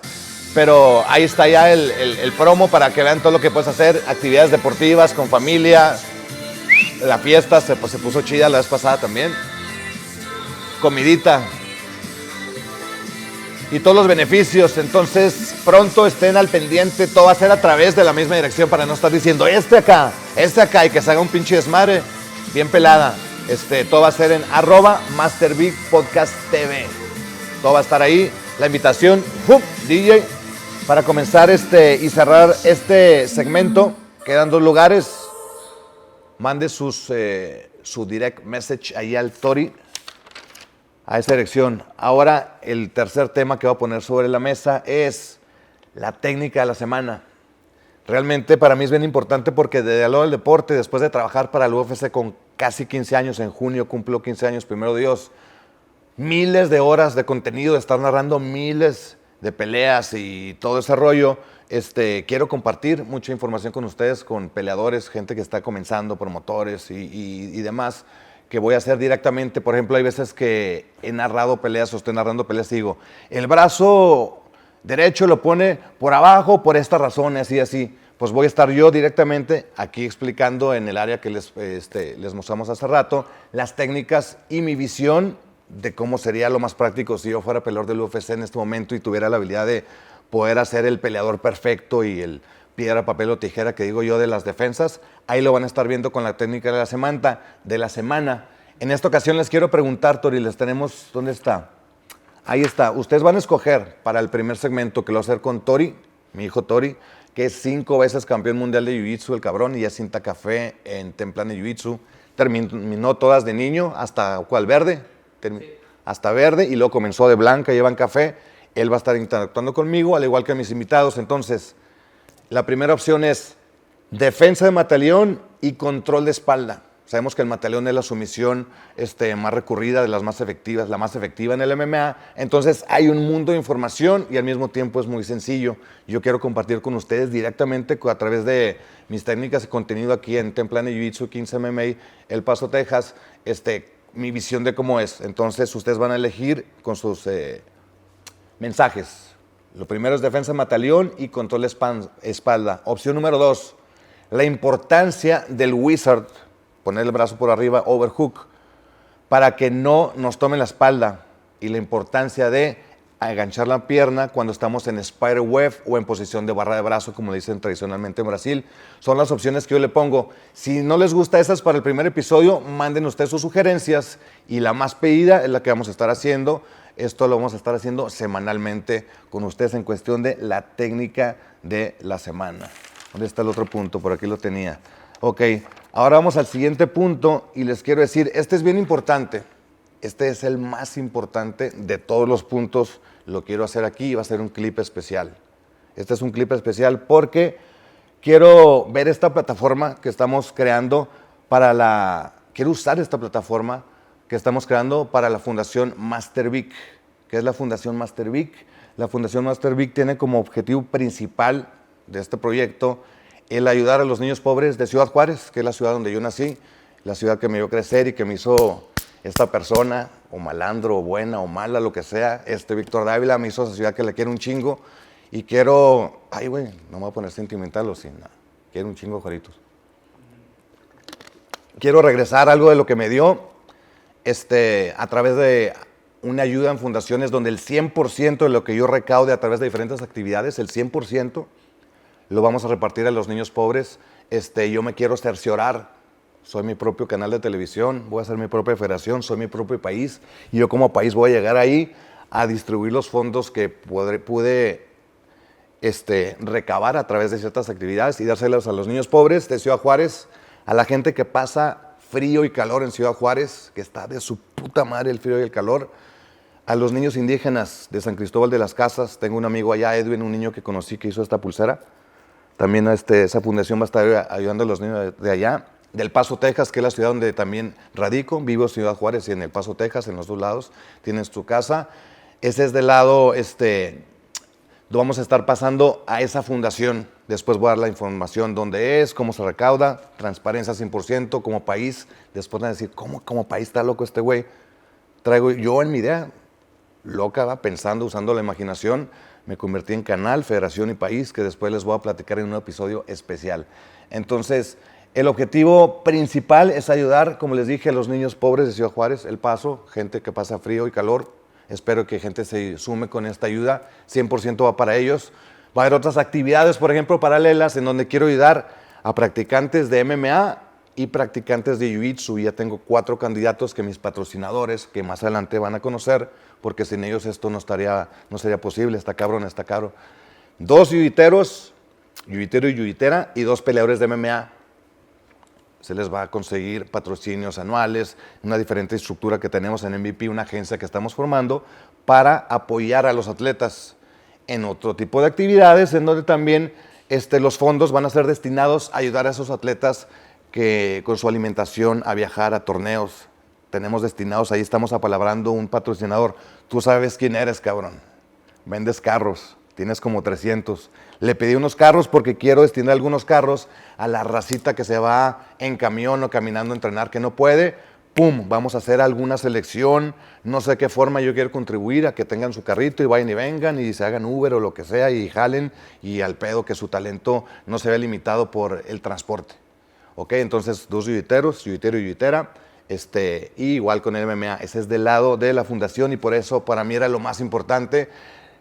El entretenimiento está chingón, tengo 15 años trabajando en el UFC casi y no conozco mis sábados, todos mis sábados los he dedicado a tratar de dar lo mejor en mí, en narrar las peleas del UFC, entonces mis sábados se perdieron y ahora con esto me gustó un chingo porque conviví con Eddie el otro día, nos la pasamos poca madre, al día siguiente hizo su stand-up con Sam Tripoli y bueno, esto me va a ayudar a estar conviviendo con mucha gente que no tenía el placer de convivir, de amigos y celebridades a gente que nadie conoce, aquí van a estar en este podcast o algunos con cierta especialidad, otros con otra, pero va a ser parte de la dinámica de estar en este lugar.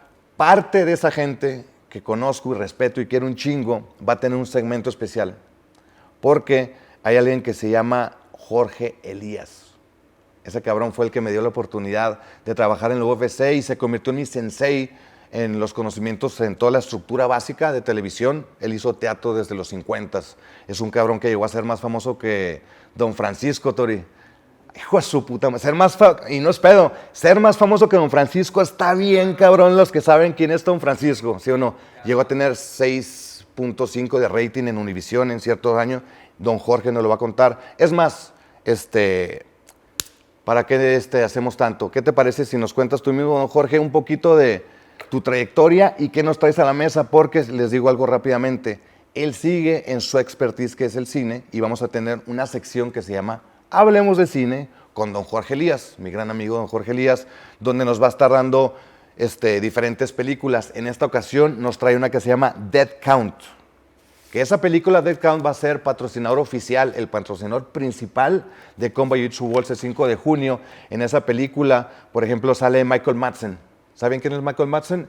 Michael Madsen es el actor favorito del director famosísimo Quentin Tarantino. ¿Sí se pronuncia así o no? Quentin Tarantino, que dicen, ¿cuál película? Pulp Fiction, Kill Bill, un chingo, vean cuáles películas. Quentin Tarantino, cabrones. Bueno, pues don Jorge Elías nos trae esta película y nos trae este tráiler. ¿Qué nos tienes que decir, Jorge, en este tráiler y lo que podemos ver el 5 de junio allá en Cancún? Platícanos, cabrón. A ver, Tori, tírame el trailer, por favor. Ahí les va el trailer. En aquel tiré a don Jorge para el episodio largo. En esta vamos a ver un poco... ¡Ay, hijo de su puta madre! Dead Count. 31 de julio se estrena. Y es el patrocinador. Hasta ahí está bien el teaser, porque todo lo más quiero que lo cuente mi sensei, don Jorge Elías. Y bueno, aquí hacemos pausa, ¡pup! Y cortamos en la edición. Roman, aquí cortamos en la edición, Tori, cortamos en la edición y luego recibo a Jorge. Gracias, don Jorge. ¿Quién mejor que tú, cabrón, para describir esa película? Y después quiero que les platiques a las personas que has entrevistado y por qué te estoy trayendo de experto a que nos hables de cine en los episodios especiales de Master Vic Podcast TV, porque también quiero aclarar algo. Dice, no, para mí, yo dije, quiero fusionar, que cojan. No, que se fusionen un podcast y la televisión y que salga un producto. Entonces van a decir, eso no es televisión, pinche presupuesto barato. Sí, la neta no tengo un pinche presupuesto de Televisa o TV Azteca, pero a mis alcances y presupuestos y mi equipo, queremos llevarles a ustedes conocimiento del arte marcial, que es de lo que más me he dedicado los últimos 20 años de mi vida. Y de ahí a un lado el paralelo. No quiero estar diciendo, no, yo soy experto en un chingo de cosas. La neta no. Me acuerdo de mi carnal Joe Rogan cuando lo vi una vez diciendo ese speech y decía el güey, no es que yo sea un vato bien piola, bien pistola, bien verga. La neta a mí me gusta hacer recopilaciones de güeyes bien pinches inteligentes y después me los aprendo y formo mi propio criterio. Sale un bloopercillo, pero no hay pedo. Va a haber un chingo porque la traba se me lengua, a veces hablo en chinga. Ese es un pedo en televisión, tengo que estar más bajito, por eso ¿dónde está mi gatito? A veces me echo a veces no, pues mi medicinita, mi cannabis, ¿no? Pero bueno, ¿de qué está hablando, Tori? Regrésame rápido. Acabamos de acabar de hablar de don Jorge. Don Jorge Elías, entonces, gracias. Nos vemos allá el 5 de junio en Cancún con el coproductor, el señor Yamal Al-Saker. el fan número 1 del UFC con una historia que no tienen, una historia que no se las aseguro. Si ustedes creen que son fan número 1 del UFC, dicen, este güey es el fan número 1 del UFC. Si fuera un tiro como unas peleas, unas olimpiadas, yo les pondría a Jamal Al-Saker, que está coproduciendo esto con el señor Jorge Elías. Así es que ese es el tema que tenía pendiente y ya sacamos el otro. Falta uno último. Antes de despedirme, carnales, quiero mencionar a los patrocinadores que van a ver al final. Eventualmente se van a ir incrementando y eso es bueno para los niños que vamos a estar ayudando, para los atletas y para nuestro staff. Vamos a estar viajando y todo, entonces queremos mantener el piloto en automático para que pues, esté chido One Camera Machine. ¿Ese quién es? Ah, don Jorge. No, pero es un teaser, todavía no me lo tires porque... Ahí está, Hollywood Channel. Ese me gustó, Tori. Estás cabrón, me gustó ese teaser. Hollywood Channel. Vic PodcasTV, what a pleasure. Cabrón. Be with you. 34 Me sorprendieron, cabrones. 34 años de Hablemos Ay, de mero, Cine. déjame despido. Today, I have a movie with Ya tenemos más con don Jorge Elías, mi sensei, que me mandó esa pieza. Es muy cabrón para editar el viejo, van a ver, pero me gusta un chingo su sentido del humor. Joe Rogan lo mama bien cabrón. Este cabrón hacía llorar de risa. Joe Rogan y Eddie Bravo nos hacía la pinche mesa. Estás cabrón, pinche don Jorge. Después quiero presentar a esa versión de don Jorge aquí en la versión de en vivo. Entonces, vamos a ver eso al final con mis patrocinadores. Ya para despedirme, mencionarlo rápidamente, el principal, que es Siri, el CBD que ven que traigo en todos lados, de alta calidad, producido en Estados Unidos, pero con gente mexicana trabajando con nosotros en equipo, nos está ayudando desde hace un tiempo y ya es el patrocinador oficial de este Podcast TV. Ernesto Rufo va a estar con nosotros hablando de ese mundo del CBD. Hay un chingo de gente que, ¿qué es el CBD? Se confunde. Yo a veces todavía sé de CBD y a veces me confundo, porque siguen saliendo más beneficios del CBD. Entonces después tendremos, gracias Tori. Ahí está, Siri. Sin más historias, va a venir Ernesto Rufo desde la selección genética de la semilla, desde el cáñamo, aceite de cáñamo, todo lo relacionado a ese pedo. Ese vato es experto. Tienen preguntas, mándenlas, yo también tengo las mías para empezar a compartirlas, pero ese es el principal y le doy las gracias a Ernesto Rufo. Carnal, aquí te espero, ya sé que vas a estar aquí el 7 de mayo, por ahí más o menos vamos a estar grabando juntos. Entonces, gracias a él, gracias a Natural Furniture, Shorty, la mejor mueblería de aquí, del Chuco, del Paso, Texas. Al final van a ver el comercial. Shorty nos puso esa sala mamalona donde estamos ahí, que dijo el Eddie que parecía Pablo Escobar viendo jugadores de fútbol. La sala está bien verga, es todo un set completo, cortesía de Natural Furniture. Al final van a ver el comercial. Shorty, gracias, carnal. Nos vemos pronto para que nos hables de cómo llegaste a ser ese empresario tan chingón aquí en El Paso, Texas. También tenemos a Revive, que son los servicios médicos y grandes amigos que están aquí al pendiente de las competencias que hacemos. Usualmente en los sparrings de MMA profesionales, en cualquier sparring, no tienes paramédicos. No estás haciendo un sparring y hay un paramédico. Me tocó ver a mí narices rotas, brazos rotos, o sea, un chingo de accidentes que pasan en el MMA y no había un paramédico. Aquí cada actividad va a estar regulada y va a estar debidamente cuidada. Más que regulada, cuidada, porque son como smokers, son entrenamientos profesionales que estamos haciendo aquí. Y Revive, van a ver el comercial. Cuidan a gente bien cabroncísima y del mejor servicio. Planet Hollywood, ya lo mencioné. Y si quieren ustedes ser patrocinadores de Master Vic Podcast TV y estar en esta plataforma, ojo, no les digo, tengo un chingo de millones de seguidores, porque no es así. Si un día llega a pasar, qué chingón. Quería 10, llegamos a 100 en un día cuando pusimos el logo y eso me hace muy feliz porque mi objetivo principal es ayudar a los niños, que les dije de Ciudad Juárez, los indígenas y a los deportistas. Después de esta carrera, la acumulación de feria a mí me tiene bien claro que no es lo mío. Yo como vivo estoy bien feliz y quiero ayudarlos a ustedes por este medio. Así es que si nos sumamos, estoy seguro que vamos a estar ayudando a mucha gente.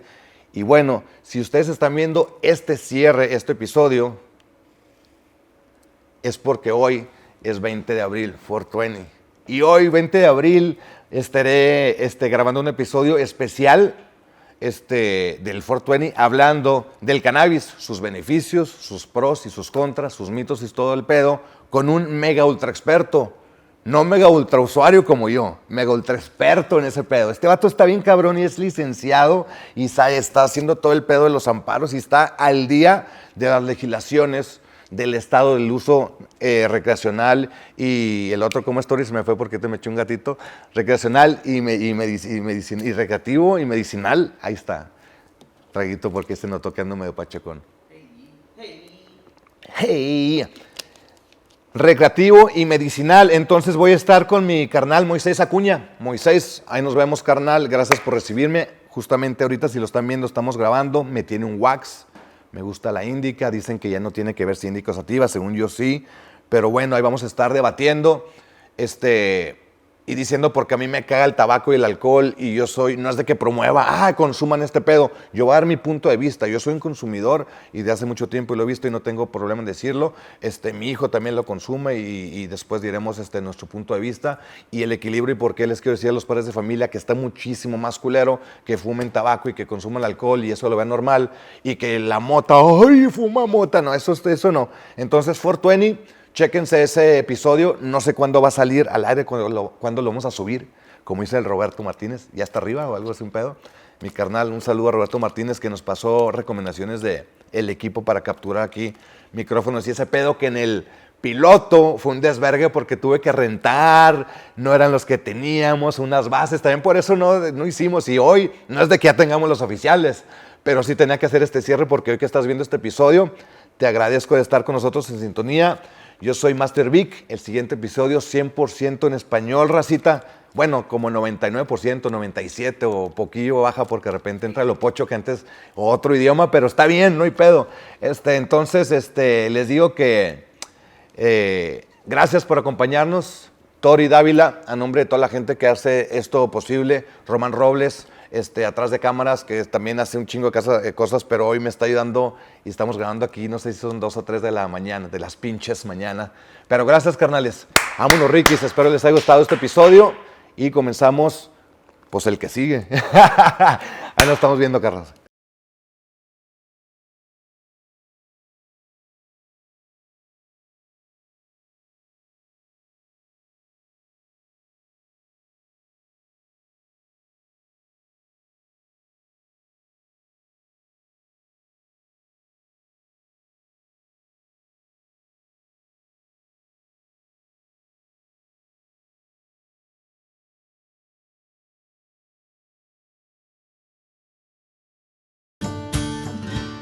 Stretch your tax dollars. At National Furniture Liquidators, we have furniture in stock. Deals like these sofas starting at just $298. Entertainment centers as low as $198. And year-end mattress clearance. Save up to 70%. Plus great financing options regardless of your credit. In-stock furniture plus huge savings. Only at National Furniture Liquidators. When it comes to value, quality, and selection, nobody beats Shorty.